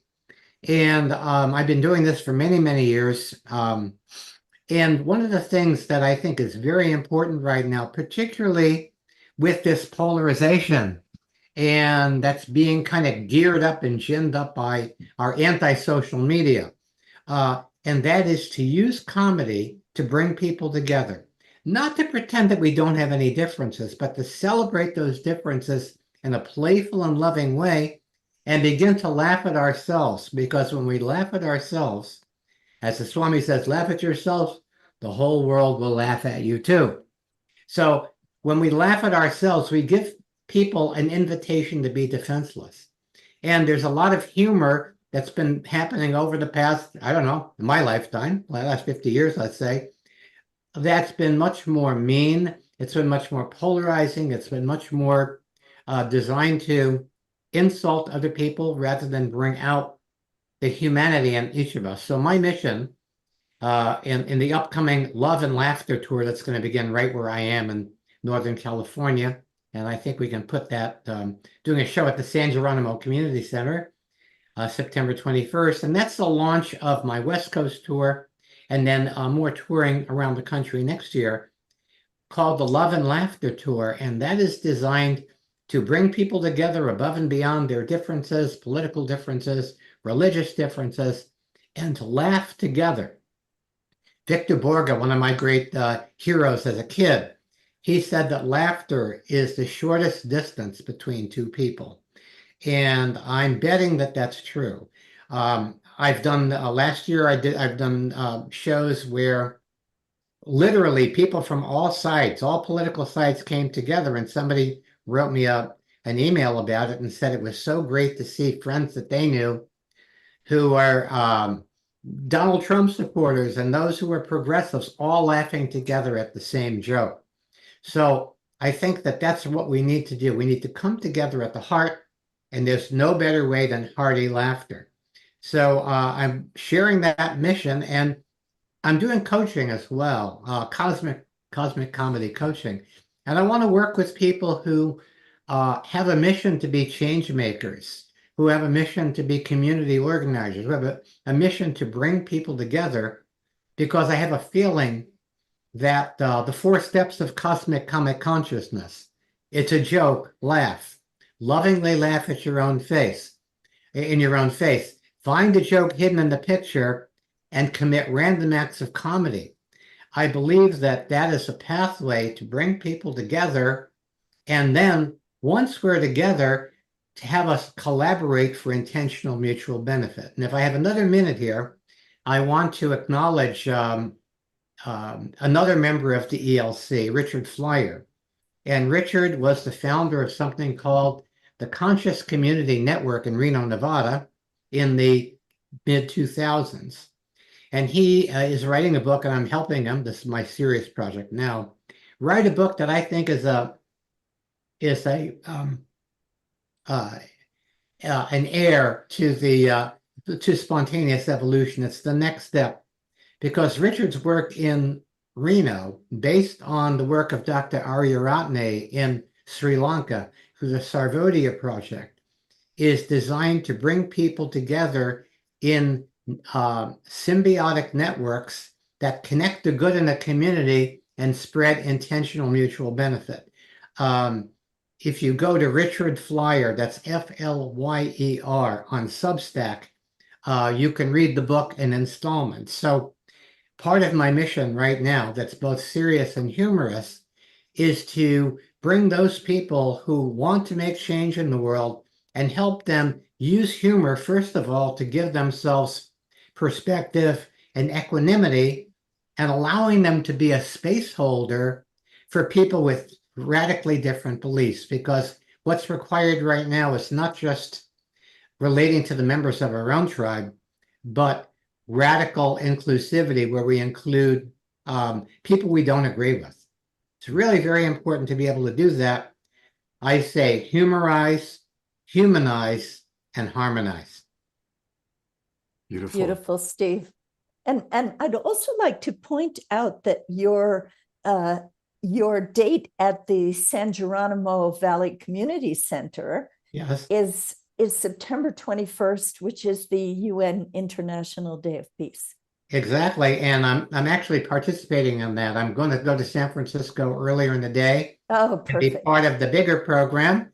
And then San Geronimo Valley Community Center They've done this, the 10th annual Peace Fest. So they're right on board with that. And so the show is Beyond Ananda and Beyond, inner peace, sharing that with people outside through the power of laughter. So we need it more than ever right now because we need to be reheartened. We need reheartening in the heartland.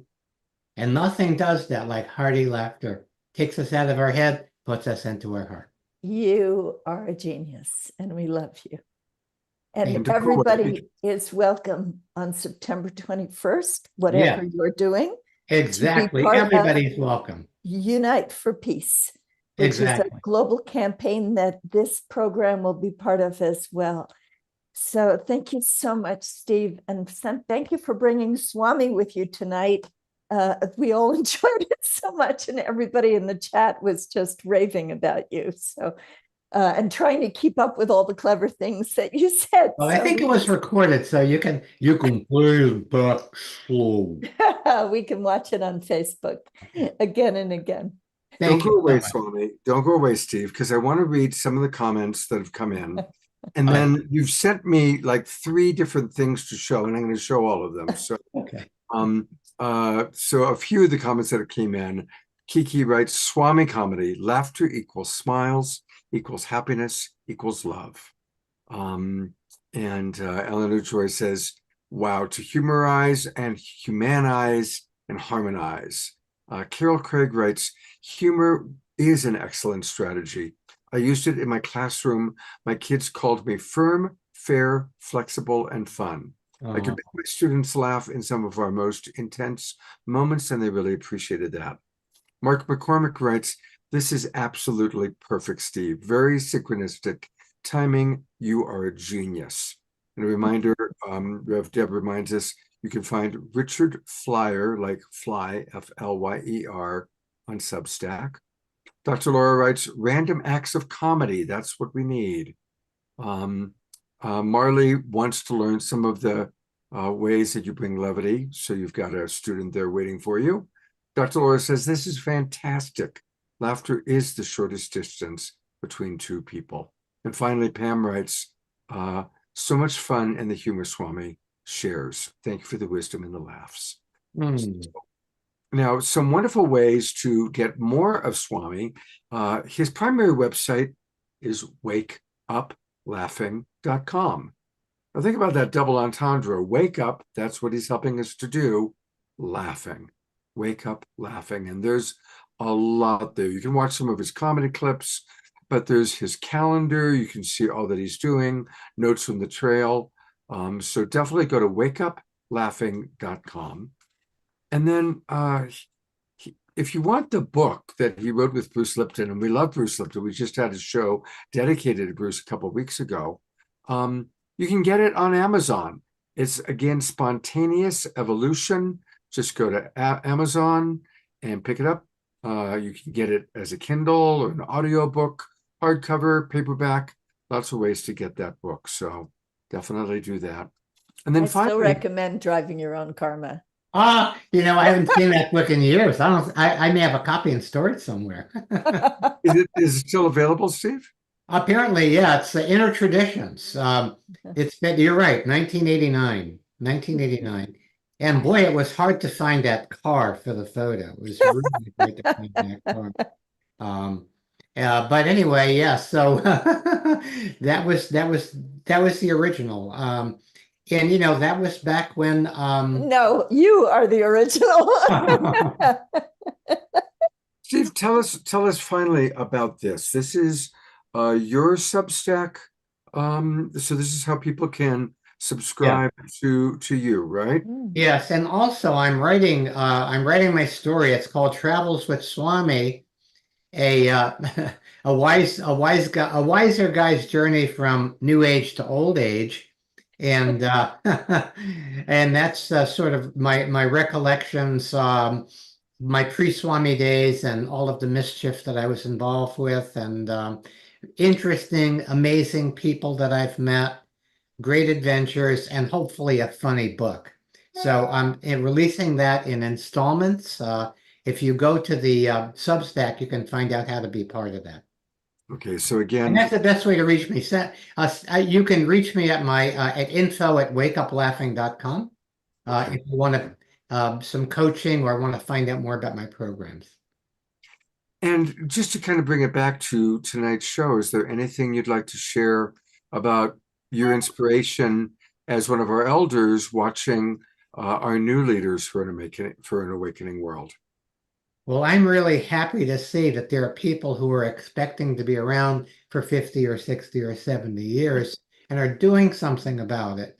And, realizing that it's not going to come from some great technological savior or some great political leader, or God coming down in the basket. We are the Messiah as we act collectively and together to bring about this symbiotic culture that Richard is writing about. So if you want to be inspired, I really suggest that you look at what Richard has been doing. He is working with mostly with young people, mostly with people in their 20s and 30s now, who are starting these symbiotic networks in all parts of the world as kind of our laboratory, as kind of our symbiotic culture lab.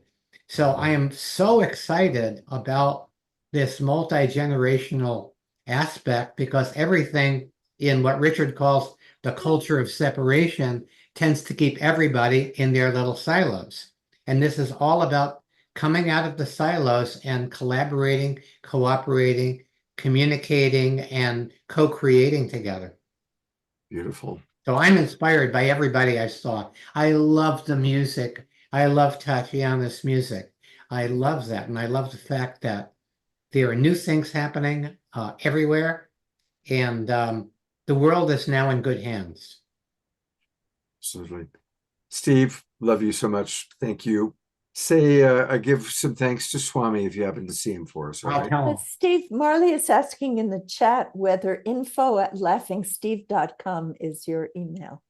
At info@wakeuplaughing.com, or even better, Swami B, as in Beyond Ananda, number one, not Roman numeral, Swami B1@gmail.com.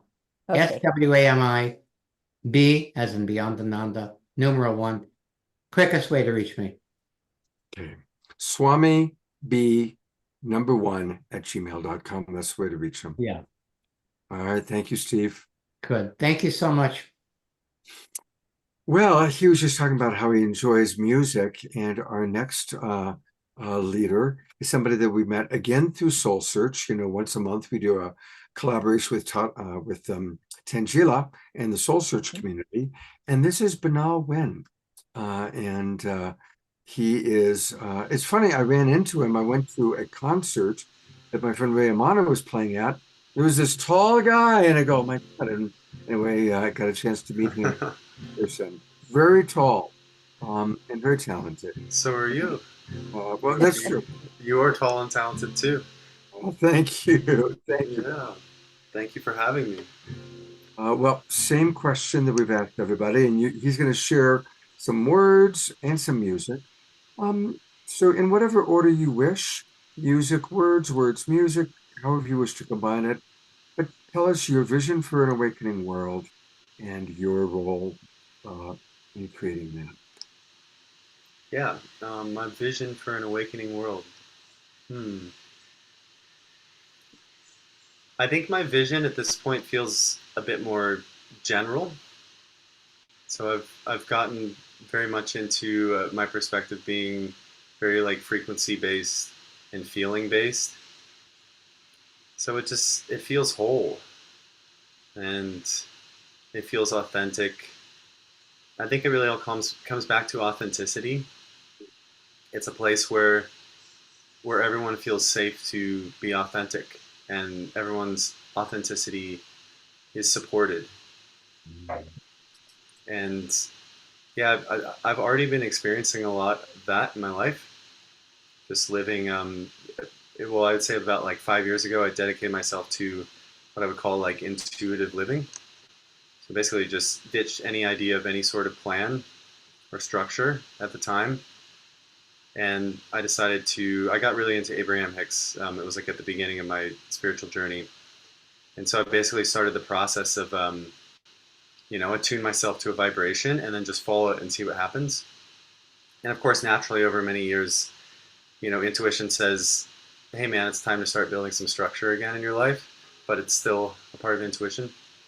So the point I'm getting to is that after doing that for some time and just like really watching sort of how the patterns unfold and the cycles of like, from stillness and sort of peace and neutrality that like a frequency or an essence starts to build, and how that just unfolds in my life, and I get to see all the evidence and the interactions and how either others will inspire me or I can be an inspiration to others in our meeting. Just for example, I was right before hopping on this call, I'm in Encinitas right now because I'm touring, doing my sing-alongs, and I was walking along the beach, and my friend suggested we take a right turn, and someone I know that I met a year ago in Sedona walks around the corner. He's like, "Hey, what are you doing here?" And he's been wanting to attend one of my sing-alongs, and we're having one tomorrow. So now he gets to come to a sing-along tomorrow, and it's just such a confirmation that it's like, even though it appears that there's one world we live in, I really believe simultaneously, there's like an infinite amount of sort of worlds or life experiences, almost like discs stacked on top of each other. And so it's really interesting that like it feels like once you get really locked into one, it like doesn't matter where you go onto on the planet, you kind of like start running into the same people who are like in the same vibe, and they have that same like twinkle in their eye. So I think my vision for the world is that it starts with everyone has whatever their own version of having that twinkle in their eye is, that feels like life and light, and then everything comes from that. Everything that we build is from that, and obviously a big part of that is sustainability and how we show up and how we treat the earth, us being basically cells of the planet, cells of the mother herself, so honoring the planet we're on, and how we treat each other. So I see a world it's like just fighting it becomes irrelevant, because once we realize, and I feel like so many people in this call, that we are ourselves, we are reflections of ourselves, and we are our brothers and sisters. So like, why am I gonna keep fighting with myself, forever? It just doesn't make any sense anymore. So, and that doesn't mean we all have to have the same opinion. So my role in that, my journey has really been geared around two things. I talked about intuition. That's been just such a huge part of my life, and so has music. So it's really the combining of the two. My concerts, I almost consider to be musical intuitive ceremonies. I never have a plan, and I always try to like ride the perfect line between creating a structure where people feel free and like, but they feel held, and they feel safe, but they also feel free to express themselves, and doing it in a way where everyone can really come together and unify on a singular frequency. So I always say, like, when I start my events, like, my only purpose is to be a shepherd of bringing everyone together and to be an uplifter. And so like, if it's a very joyous group, like, let's play in joy and let's like jump up and down and scream and act like big kids. And if it needs to be really deep in healing and alchemizing, I'll do that as well. And then as far as like some more like one-on-one work I do, I've been doing intuitive and psychic development with people. So I basically developed a 4-step process to open people's intuition, and if people's intuition is already open, to really take it deeper. I think there's some sort of universal fundamentals that really work, and yeah, I've just discovered over my intuitive journey and working as a psychic at Center for New Age in Sedona. Yeah, so that's what I have to say. Does that answer your question? It's beautiful, absolutely beautiful. And the one thing is, after you play, we still need to know the best way to reach you. Sure. So definitely pop that in the chat box, and I'll share it verbally. Okay. And you've got a musical offering for us. Yeah, I'm gonna play a song. I have time for one song. You sure do. Okay.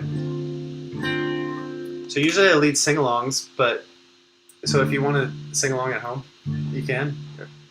You know, into the room. So it's the whole song is a call and response, and it's really just about joy.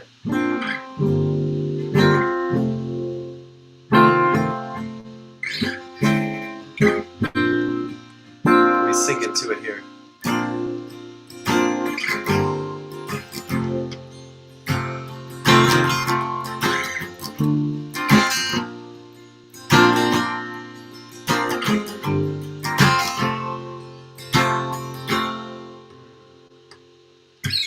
I get to share my light with the world. Ain't nothing gonna change that now. I get to live in my greatest joy. Seeing you light up, I'm like, oh boy. 'Cause I get to share my light with the world. Watch you light right up with me. We'll play around, enjoy you see. In this life we are free. And it's joy, joy, joy. It's joy, joy, joy. It's joy, joy, joy. It's my greatest joy. Yeah. I feel like the song is the best answer to your question. Because the world I want to live in feels like this. Joyful and peaceful and easy and fun. We get to share a lot with the world, yeah. We share it wherever we go. Watch things come into harmony. What a treat it is to be happy. It's joy, joy, joy. It's joy, joy, joy. It's my greatest. Joy, joy, joy. It's my greatest joy.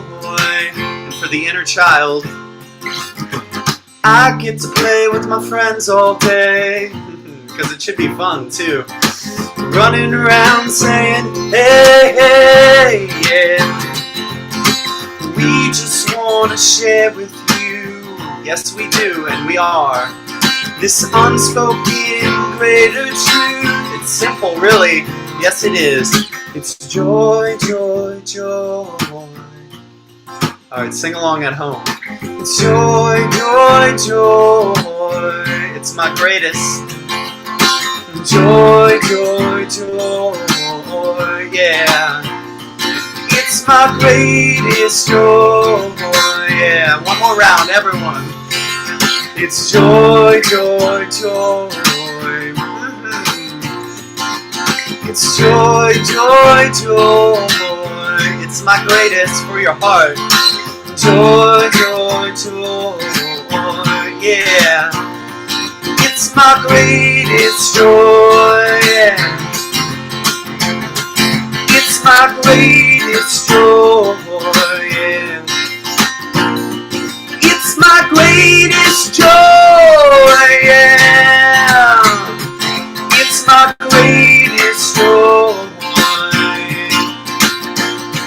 It's my greatest joy. The new earth is a fun place. That's all Twinkle This Beautiful Bonner Wynn. Oh, I'm twinkling you guys back. Thank you so much. That was so beautiful to see everyone vibing along. And a reminder that he does these wonderful sing-alongs. So if you are interested in any of his services, a sing-along, a harmonic conscious sing-along, mind you, or an Akashic Records reading, or an intuitive and psychic development experience, Bana is your guy. And the best way to reach him is, he's putting it in right now. Just going to type in my email right there. Or Okay, you can great. just look at my website. So the link I sent you, the link tree, has everything. Tour dates coming up, doing 2 in LA next weekend. 1 at the beach, and 1 we're going to hike this place called Wisdom Tree. And then I'm doing a Harmony in Sedona. I'll do 1 in Austin, Texas. And then I'm playing a festival called Convergence. And it's on the border of New Mexico and Colorado. And that, I think, is the 14th of September. Yeah, and all the readings and the intuitive and psychic development I do online on Zoom. So Beautiful. And I just actually am pulling up your link tree right now, so we can all take a look at it. And, Linktree is a great way to, track a lot of information from someone. And so if you go to Linktree, that's linktr.ee, and then put in Bana Winn, BANAHWINN, and that's where you can learn about all the different things that he's doing. yeah, I'll just link that in the chat too real quick. Yeah, There you go. Boom, that's it. Yeah, there we go. And I'll put in your whole spiel there one more time. Yay. Thank you so much, brother. Look forward Thank to you. seeing Yeah. It was so good to see you in Berkeley, and thank you for just being a part of a beautiful synchronistic life and all the work you do and everything that everyone was doing here.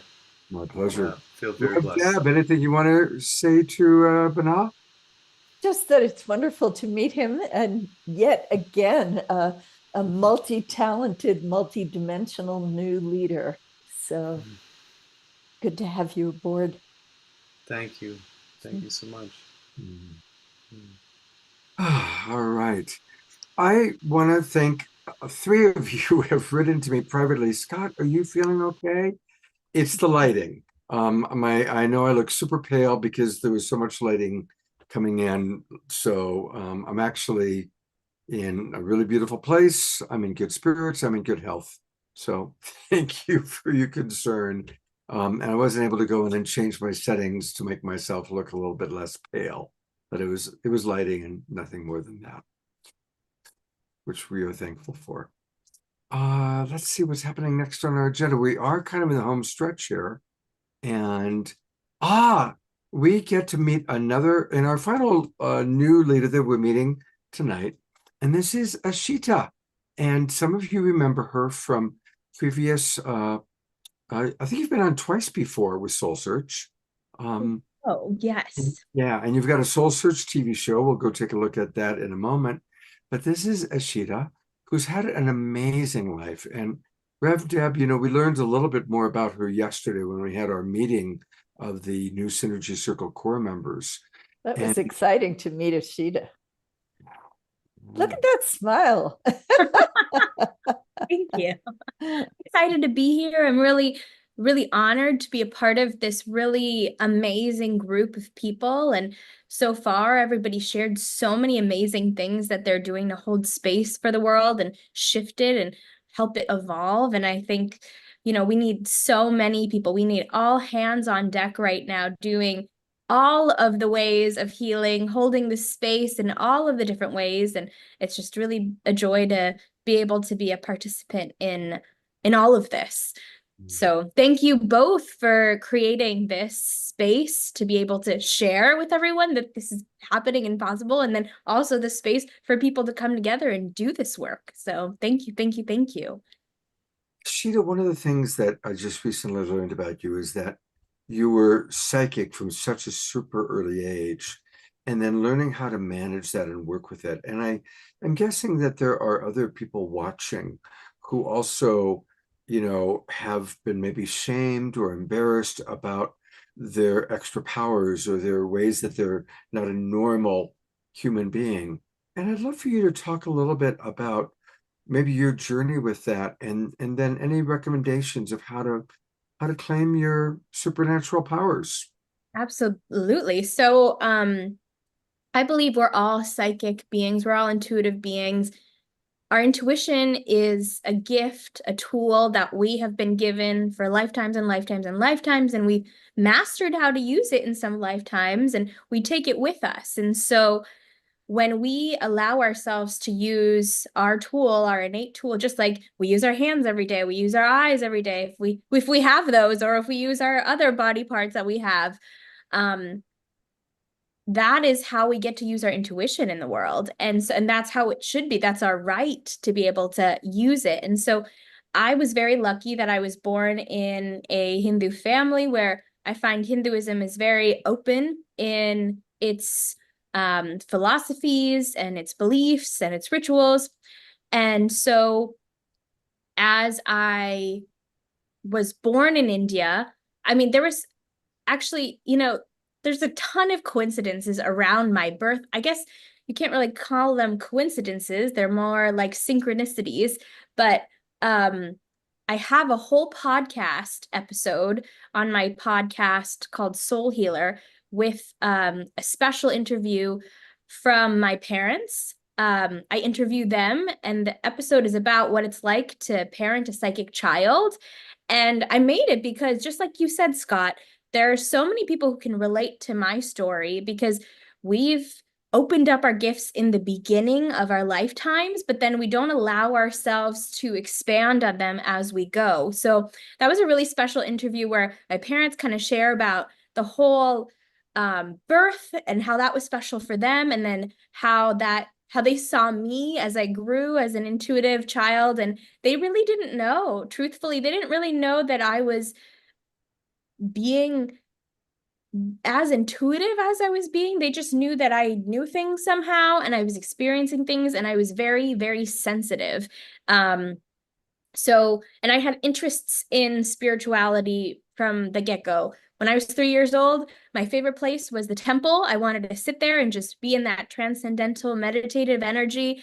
And as I got older, I would go off to Barnes and Noble, or Borders at the time, and sit there and read all the spiritual books as I could. And that was just my favorite thing. And then I went off to college, and it was my first year there, and I, you know, did whatever I needed to do. I'd come back to my dorm room, and then I'd meditate and meditate and meditate and meditate. And then things got just really out of control. And so that's when I found my psychic training and started to get things in control. But I think as people who are so intuitive, if you're on this show, I can guarantee that that's who you are too. Someone who's experienced deep gifts or moments of profound wisdom.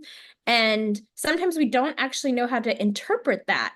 And the first thing, so that's my mission, really. The first thing that I do is I teach people how to first make peace with the body so that they can understand and control the messages that are coming in, and find joy and ease and grace and love and awareness with all that stuff. Because truly, on the other side of that duality of it can be scary, it can be overwhelming, it can be confusing, it can be frustrating. And so when we can change that process in a grounded state to be able to feel empowered by it and really be able to interpret it, then we get to win. Then we get to evolve together. And I know, Scott, the question that you've been asking people is, you know, what is your vision of this awakening world? And so for me, as someone who really relies on her intuition and uses that to really navigate life, I really see my world, or the awakening world, as a world where we can step into trusting ourselves. And I think Simon said this, something similar, being our authentic self. And I believe that happens when we are tapped into our intuition and allow that intuition to start to speak for itself, and we don't hinder it or block it. And that trusting of our intuition leads to an authentic, aligned self. And when we feel out of alignment, I would hope in this awakening world that we have space to feel like we're in community and in safety, with ease and grace and love, to be able to face that scariness or that unalignment or that feeling of vulnerability that is uncomfortable, so that we can evolve together. Because at the end of the day, we're all, you know, evolving for each other, because we're all the universe. I was just in Bali leading a retreat there, and I was talking to some of the locals, and I really truly love, I mean, they're Hindu there in Bali as well, but they approach Hinduism so differently. So it was really lovely to be in that energy. But something that one of the locals said to me, they said, you know, we believe that you are me and I am you. And that's how we live life. And that's, I would hope that our awakened world is that too. Even more of that, a global, worldwide belief that is held, that I am you and you are me, and that we can face this together and evolve together. Wow. Thank you so much. One of our regular the members of the Evolutionary Leaders Network are Pato and Antoinette, and they have made a beautiful documentary film that we've highlighted about the spirit of Ubuntu, which is the African version of that. I am because we are.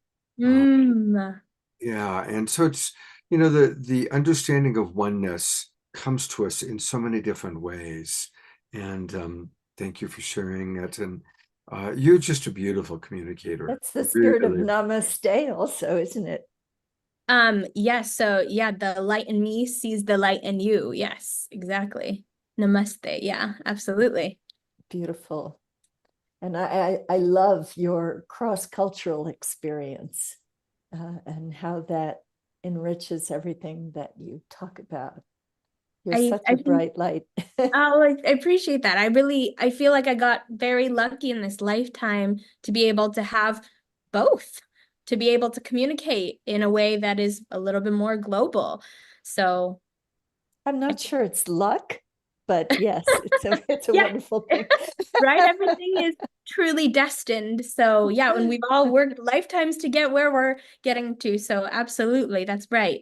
Nothing is luck. Nothing is coincidence. It's all meant to be. Beautiful. Well, there's a couple of websites I want to show for her. Her primary website is Clairvoyant Healer Ishita. Her name is spelled Ishita, Ishita.com. So Clairvoyant Healer Ishita.com. And that's where you can actually learn about her, sign up for her newsletter for sure, and get a reading from her. You can book a 30-minute reading, a 1-hour reading, or you can book her as a speaker at your event. And as we've all heard, she is a wonderful, powerful speaker. So that's one way to reach her. And Can then I just add, Scott, since you're talking about it, so until the 19th, because yesterday was my birthday, I'm doing a special discount for readings. So I think I put my link tree in wherever my bio is so that you guys can have that. And if you look right at the first 3 links, those are the discounted links for 30 minutes, 40 minutes, and an hour. So feel free to grab those before the 19th because those links will go away. Take advantage of that. And then one more thing that I wanted to share with you, speaking of being a speaker, you see that 4th link. I love travel, and I think travel is a very spiritual way of being able to connect yourself. I am going to be a speaker talking about manifestation and how to manifest your divine life at the Spirit Heart Cruise, which is going to Mexico. So me and several other speakers are going to be there. It's going to be decked out in speakers and spiritual wisdom. So if you want to come, and it's in December, so it's a really perfect time to listen to all these speakers, hear some wisdom before you manifest the next energies that you're ready to step into in 2025.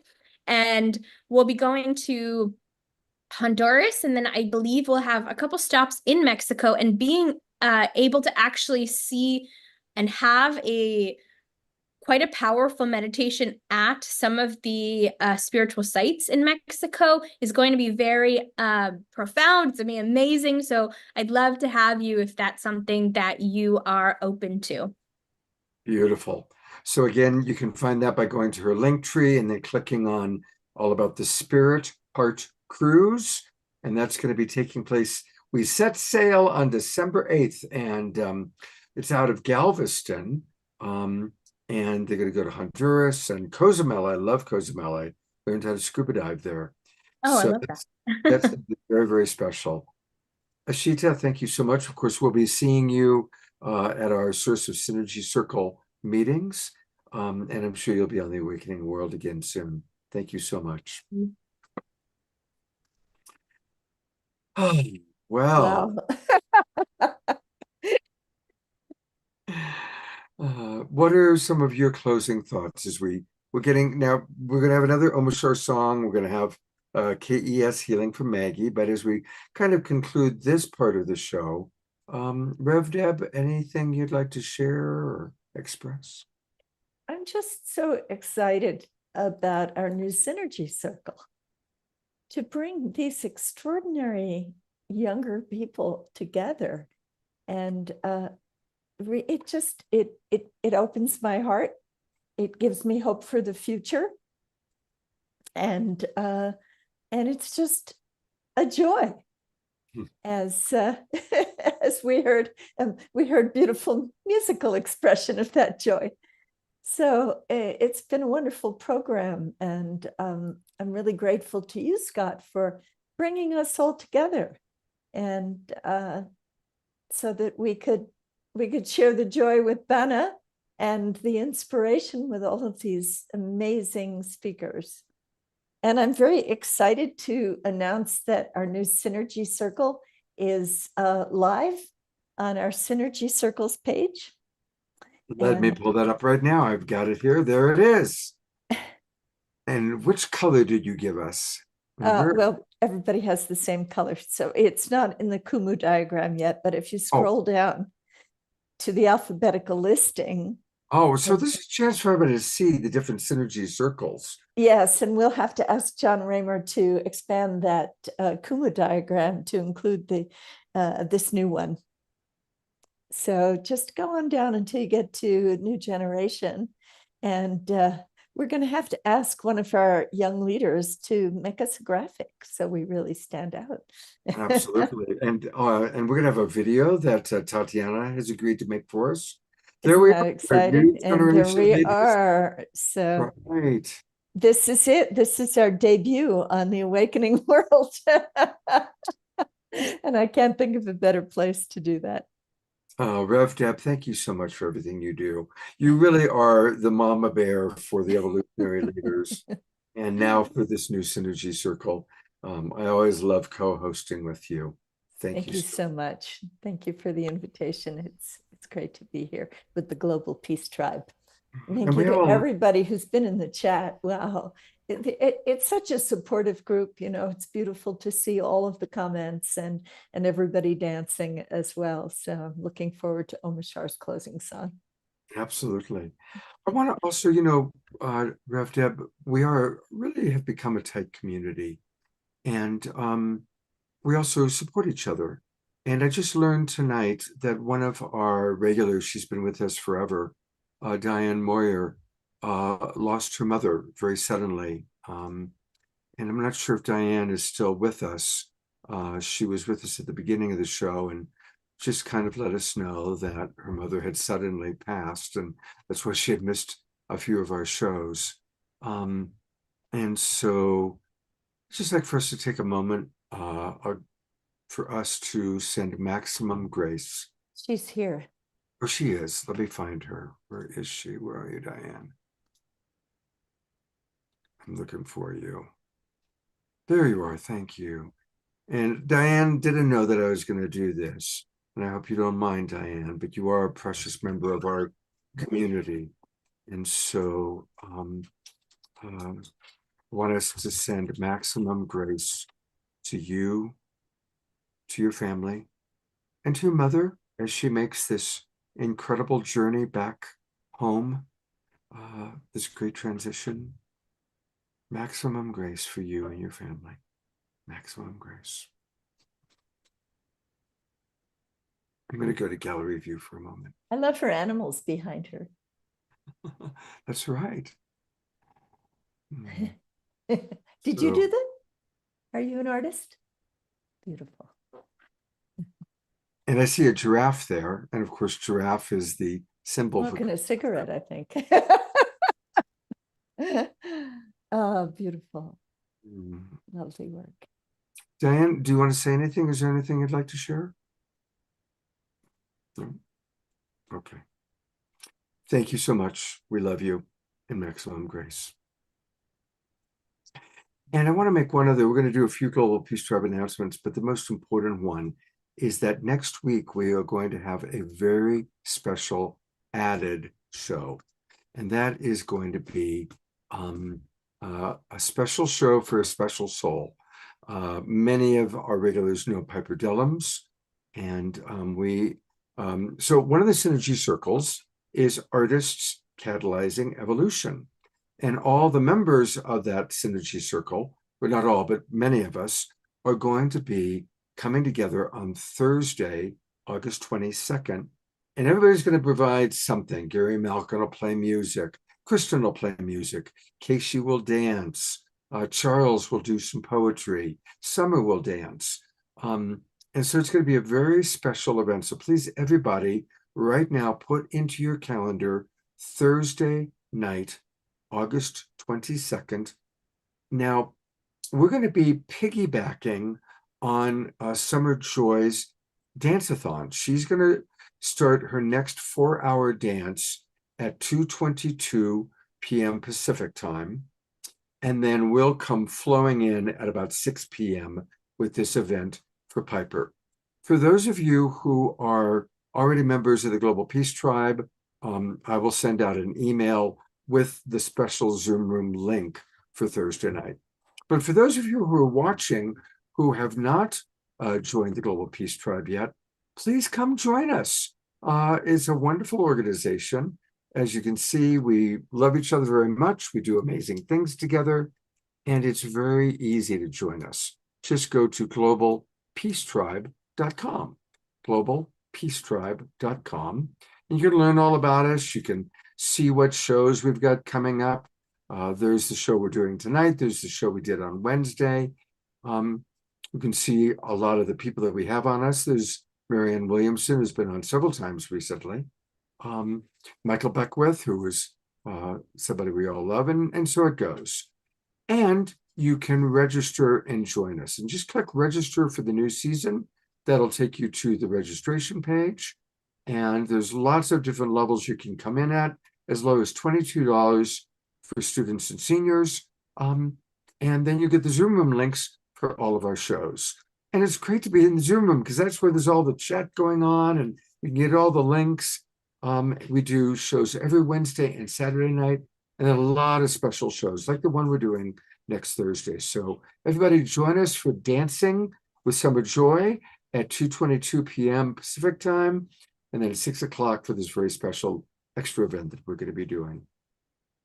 And do you want to share a little bit about what's happening on September 21st, Rev Deb? Because that's going to be a full, amazing event. And you're a little bit more tapped into everything happening that day than I am even. I'm so excited about this. I'm not sure I can contain it to a brief announcement. Take your time. Take as much time. Basically,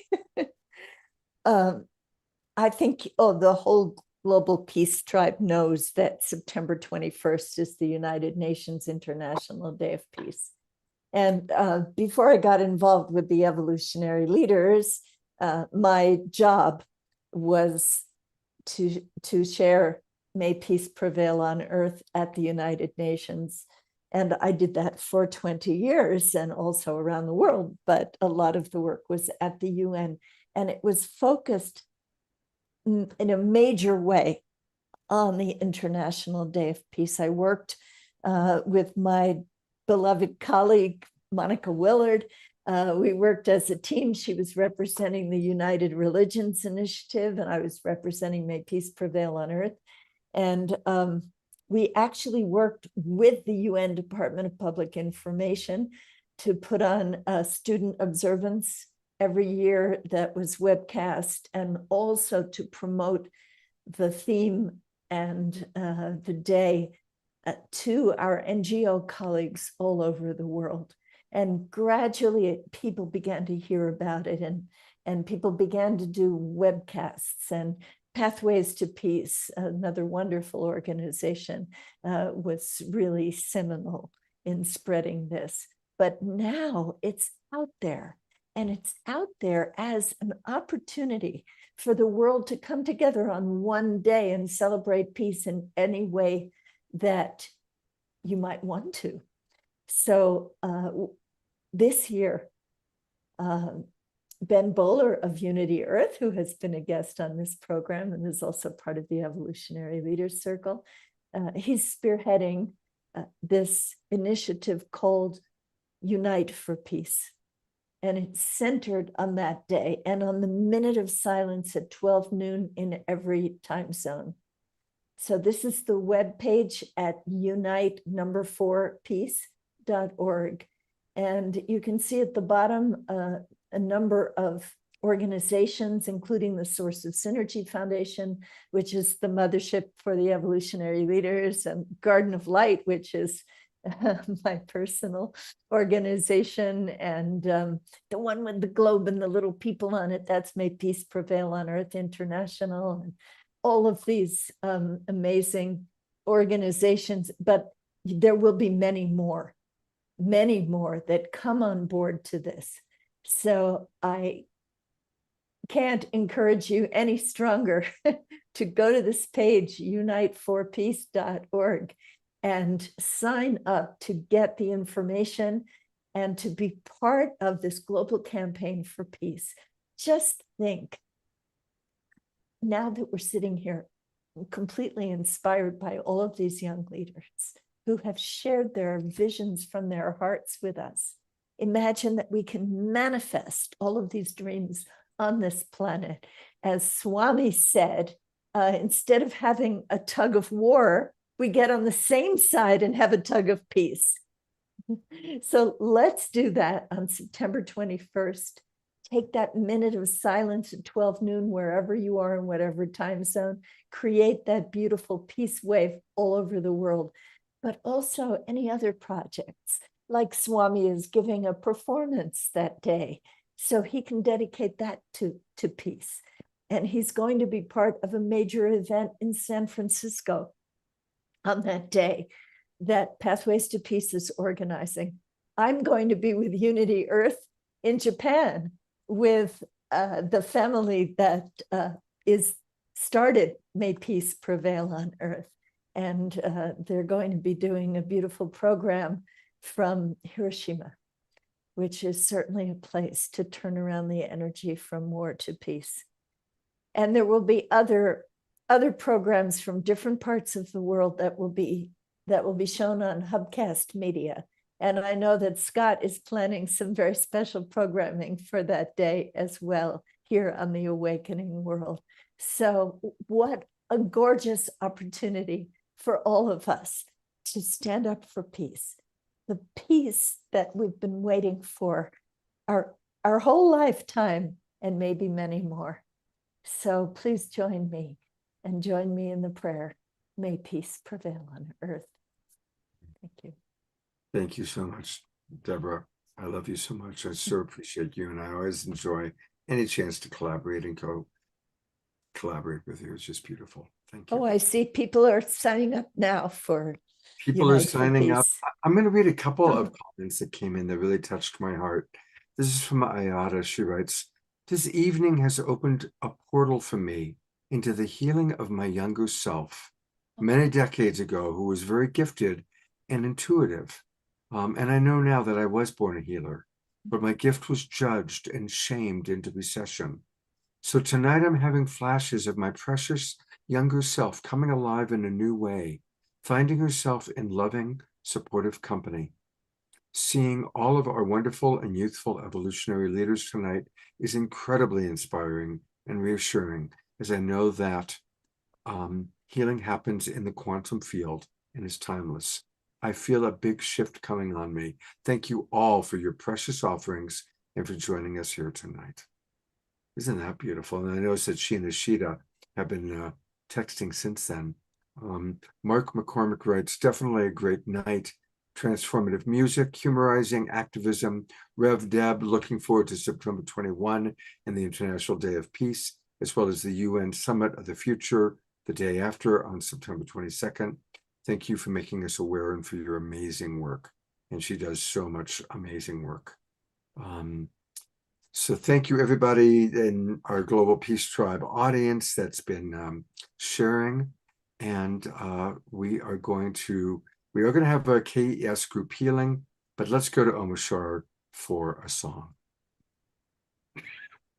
Woo!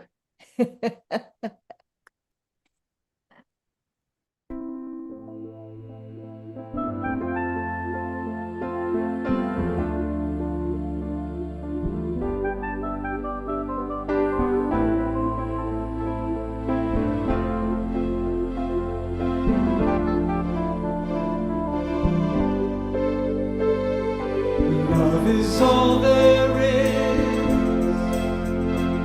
So put your hand in mine. Keep open your heart.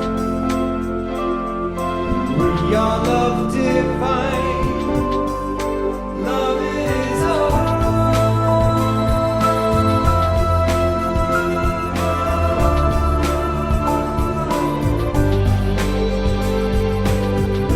all there is. Love makes you feel good. Love is perfect. Love is all there is. Anything less is nothing. Love's for everyone. Love is in everyone. Love is you. You are love.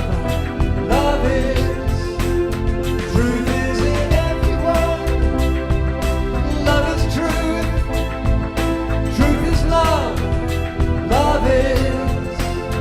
Love is. Love is. Love is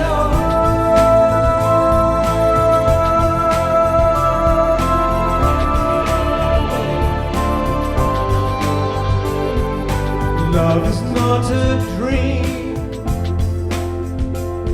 Love's all there is. Love's what we live for. And this love lives in you. Touching you, guiding you. Love is in everyone. Love is you. You are love. Love is. Truth is in everyone. Love is truth. Truth is love. Love is. Love is. Love is. Love is Love is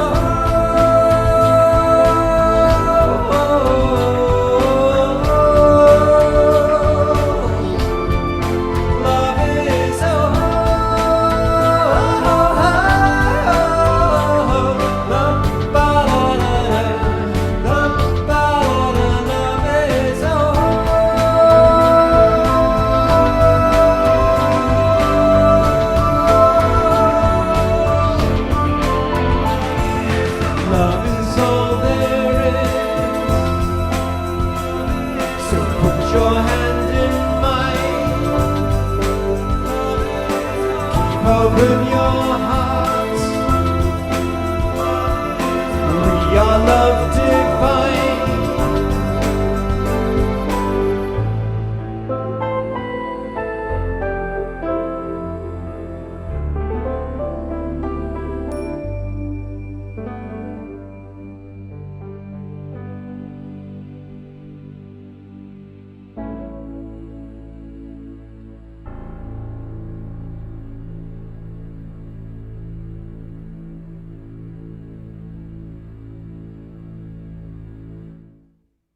Winkles for Omoshar. Appreciation for this wonderful man. We love him so much. Thank you, thank you, thank you, thank you, thank you. And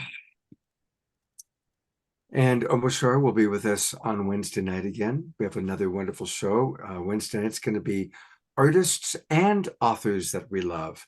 And Kurt Johnson and one of his people, one of their newest books will be with us, as well as Marcy Winters and Christopher Stubbs. So we're going to meet some wonderful new artists and authors on Wednesday night.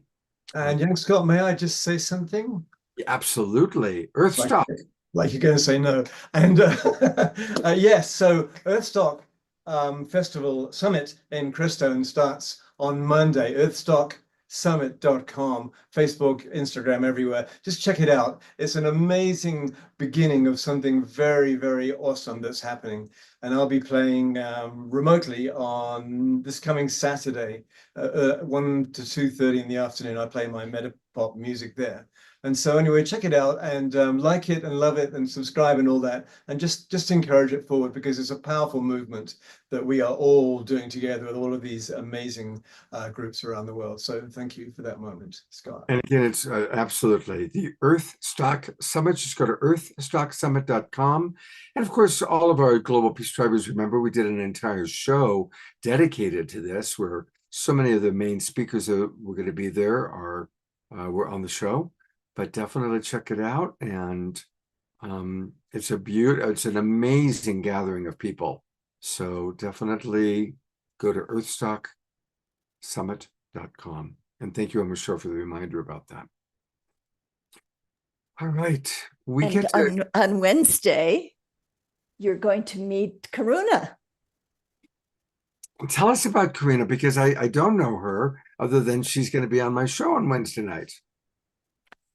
She is a very special lady. She is a beautiful ex-model who is a Kundalini yoga teacher.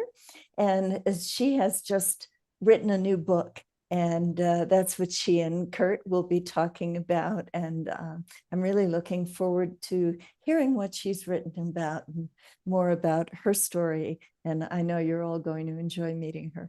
That was amazing, Deborah, because I actually met Karuna last night. What? I was at Humanities Team at a social gathering where Steve Farrell, the got an award. He got the one. He got an award. The only person on the planet that's had the same award is the Dalai Lama, right? And I was there for that one. And so we had a beautiful gathering last night, and it was just a gathering of folks like ourselves. And Karuna came up and tapped me on the shoulder and said, "Are you sharp?" And anyway, lovely. What synchronicity, what serendipity. How wonderful. And how wonderful to mention that Olivia Hanson presented Steve Farrell of Humanities Team. I met her for the first time, and I loved her. She was just like the cosmic mother. She's a very bright light and another one of our evolutionary leaders. Wow. I didn't even know any of that. I mean, so there's only one of us here. I rest your case. Well, the show's not over yet. We've got something really, really special. And that is, we haven't had a KES group healing for a little while. It's been a few weeks. And our beloved Maggie, who's one of our core new leaders of the Synergy Circle, is, of course, a KES healer. And Maggie, welcome back again. And share with anybody watching, because there are people watching who don't know what KES healing is all about. So share a little bit about what you're going to be doing. And I'm turning it over to you. Thank you so much, Scott. And wow, what a beautiful, precious show. Thank you for everyone joining and for your music, Omashar. So beautiful and uplifting. Love the love song. Yes, a little bit about KES is that it stands for the Christic Energy System. And what it mostly does is it works with the main karmas of the soul. And so we pinpoint different core wounds or specific patterns that you may play out. And what we do is all energy wants to do is complete itself. So we bring that energy into completion. And of course, healing happens in layers. And so the Christic Energy System is designed to help kind of reset you to a new pinpoint. And so we will just do a mini session tonight because I know that it's getting late. But what we usually do is we start off with clearing and centering the field, and we'll go into really anything. Tonight, when I was tuning in and checking. I was thinking we could work with the core wound of fear tonight. And we'll just do a little bit of that, and then we'll go into silence. And the silence is when, of course, during these sessions, I am not doing anything. I step out of the way and allow spirit to come through. And so during the silence, the energy is streaming to help reset the set point. And so we can look at our bodies as software almost. You know, we are the world's greatest technology. And as technology can upgrade, so can we. And how can we do that? We can do that by clearing our energetic field. We're so much more than this body. And so we have our emotional body, our mental body, our causal body, and all different types of energy bodies. And so we are just bigger than this body, and we walk around in these big toroidal fields. And the more that we can, you know, clear from the causal body or any traumas in the emotional body, any looping emotions or looping thought forms passed down even from ancestors, the lighter we can be and the more light we can absorb. And one of my mentors always says, you don't have to chase the light. It will naturally happen and you will naturally embody it the more that we clear and the more that we let go of our conditioning or anything no longer serving. And so with Maggie, that, a quick question. yeah. When you're not speaking, would you like for Omashar to play soft music? Yes, yeah, absolutely. I will message you, Omashar. Thank you for asking. So we'll start, and I invite you to either get in a comfortable meditation position or just lay down. And again, we're just going to do a short session, so it'll be about 20 minutes. And yeah, you're welcome to turn your cameras off if that makes you more comfortable, but you can turn your lights off as well. And I invite you just to get really, really comfortable. And then we'll get started. And so if everyone just wants to take a deep breath in through the nose and out through the mouth, and just do 2 more of those. Closing your eyes, getting any wiggles out.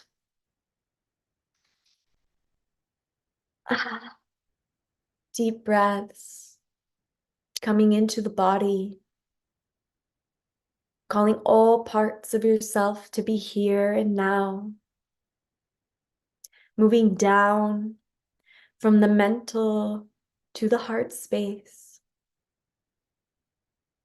And we'll set our container by visualizing a platform of light below us and a pyramid of light around us, surrounded by a white flame of transmutation.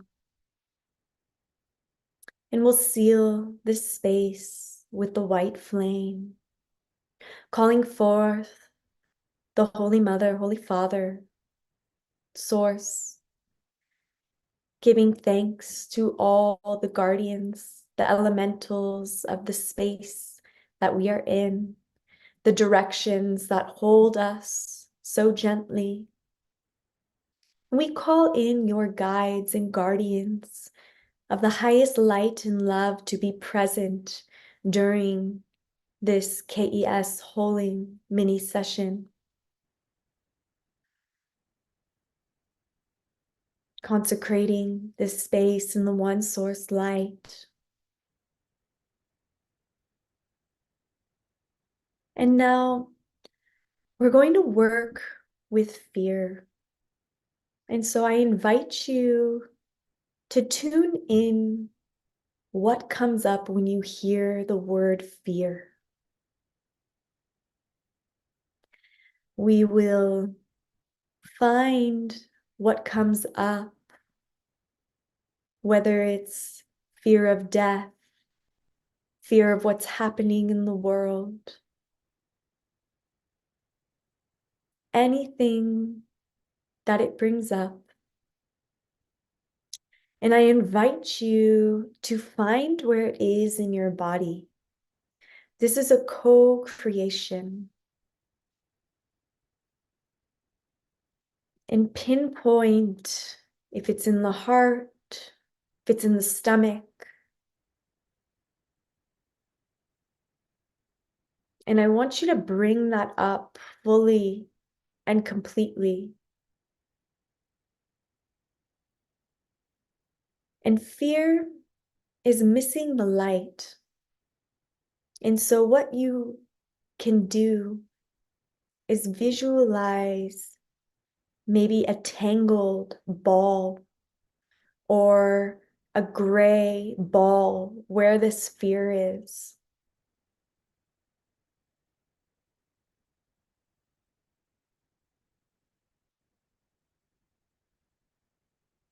And as we work with this fear, we're going to send the Christic spiral. You can see this sand of light, this little tiny light going in the center of this ball, of this energetic blockage. And I want you to see this light consuming this cloud or untangling the knot. As we work with the cosmic Christ, the Holy Mother, Father, guardians, guides, to help release this energetic blockage.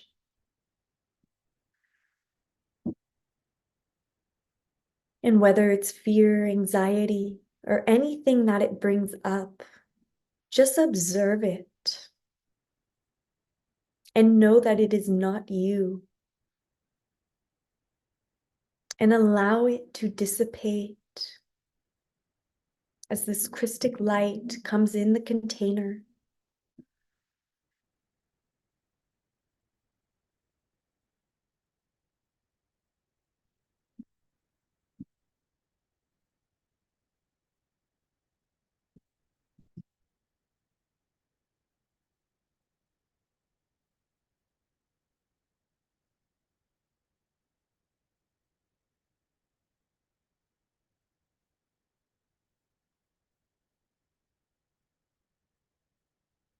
Notice if you feel a shift, and if not, that is okay. The energy is still working. And as you breathe in this light and allow it to consume this fear, you can visualize planting this fear in the earth.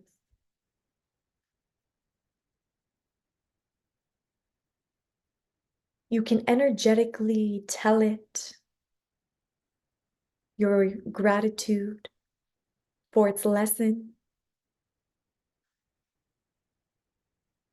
and tell it that it is no longer needed. And tell your conscious mind, your energetic body, your guides, that you are ready to let this go. And we allow grace and we allow the transmutation into a higher octave to be able to release all that is no longer serving and to receive all that we are ready to receive, to step into greater leadership, to step into greater guardianship for the coming times of great change that is upon us.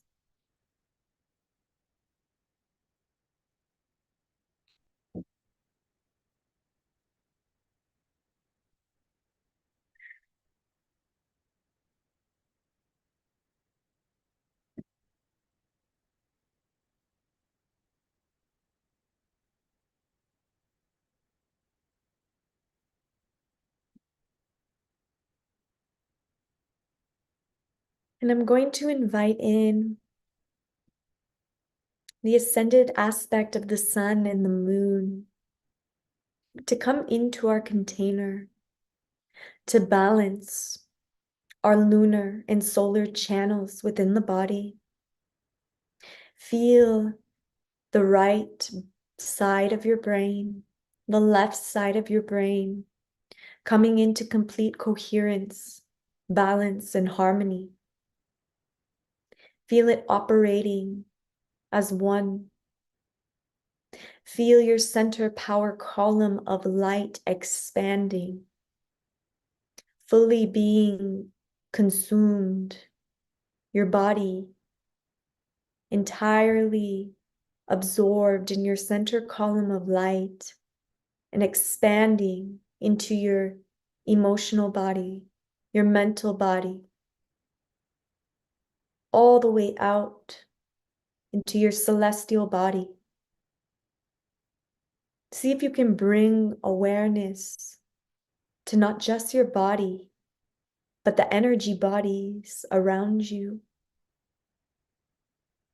And come into that expanded state of consciousness where you become the witness of your life. You wake up with gratitude, with joy, to be of service to the earth. Imagine a new set point and what that set point looks like for you. Bring that feeling into your body to re-imprint the emotions, the waters, the thoughts.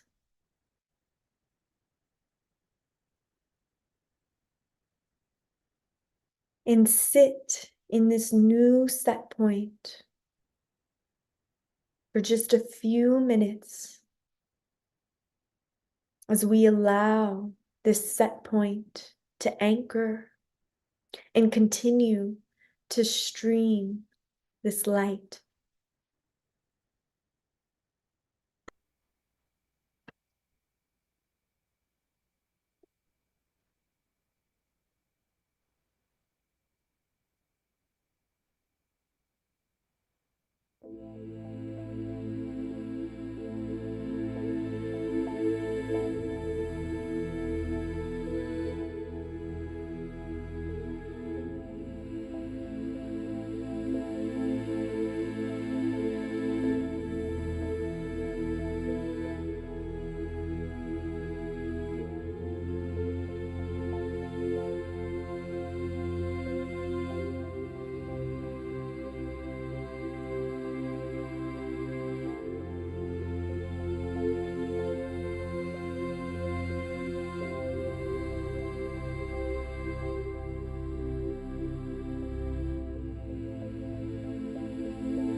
Allow a gentle smile to rise. Feel that smile within your heart.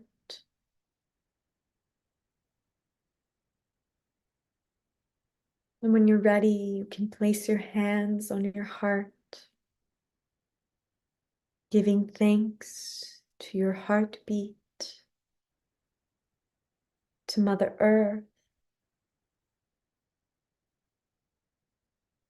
to all the guardians, guides, angels, cosmic Christ that helped in this mini session with such grace, gratitude, and love.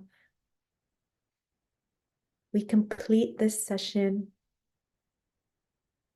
and close this field and open to any messages, whether that be in the dream time or in the next few days, and to know that you can always return to this space of peace and harmony. And gently wiggling your body, bringing some movement back. And when you're ready, gently opening your eyes. And thank you so much for co-creating and receiving. Thank you, Maggie. Thank you so much. Of course. And again, I want to take people to her website. It's maggierosealchemy.com. And this is where you can learn more about the work that she does and how she does it. And I'm imagining that people can reach you this way, yeah? Yes, yeah. Please direct message me. I have my phone number on there and also my email. Great, yeah. If you scroll down to the bottom, there it is. And I'll leave that up for a few moments. If anybody watching on Facebook or YouTube or in our Zoom room wants to write down your email address or your phone number, there it is. Thank you, Scott. Oh, And go ahead. that's just a little session, and I do love one-on-ones because we can just go really deep. And so if there's ever a situation or something that you need help working through, please don't hesitate to reach out. I know that I do this work because I've had profound healings from it. And so I'm always happy to share what has helped me on my journey. And you've helped other people have profound healings as well, Maggie. So I want to acknowledge that as well. I'm going to bring our beloved Omashar up also. Thank you, Omashar, for always being with us at the very beginning, all to the end, all the music that you add. Yeah, thank you so much. That was so beautiful, Omashar. Thank you for adding that. And Rev Deb, wherever you are, thank you for being such a wonderful co-host. There she is. I had a feeling she was still with us. All right. Well, thank you, Global Peace Tribe. Thank you, everybody watching. Again, a big hello to those of you watching the recording of this. And all of our shows can be found on our YouTube channel. And I look forward to seeing you next week, where we have 3 shows. Wednesday night, the special Thursday night show for Piper, and Summer's Dance. Let's all start off by dancing with Summer. And then, of course, our Saturday night show as well. And for Global Peace Tribers, you'll get emails with all the details coming in the next few days. And for those of you who haven't joined yet, join us now. Join the Global Peace Tribe. It's a beautiful community, and we want you to be with us. And we want you to support Scott in this beautiful mission that he has to bring us all together. Thank you. Thank you. And there's some wonderful comments coming into the chat box. Dr. Laura writes, "Thank you, Maggie. That was so cleansing. I will go back into that meditation in a moment for further transmutation of any persistent fear lying deep in my body." Absolutely. Yes. Very beautiful. Thank you. All right. Love to each and every one of you. We'll see you next Wednesday night. God's blessings, everyone. Good night. Thank you.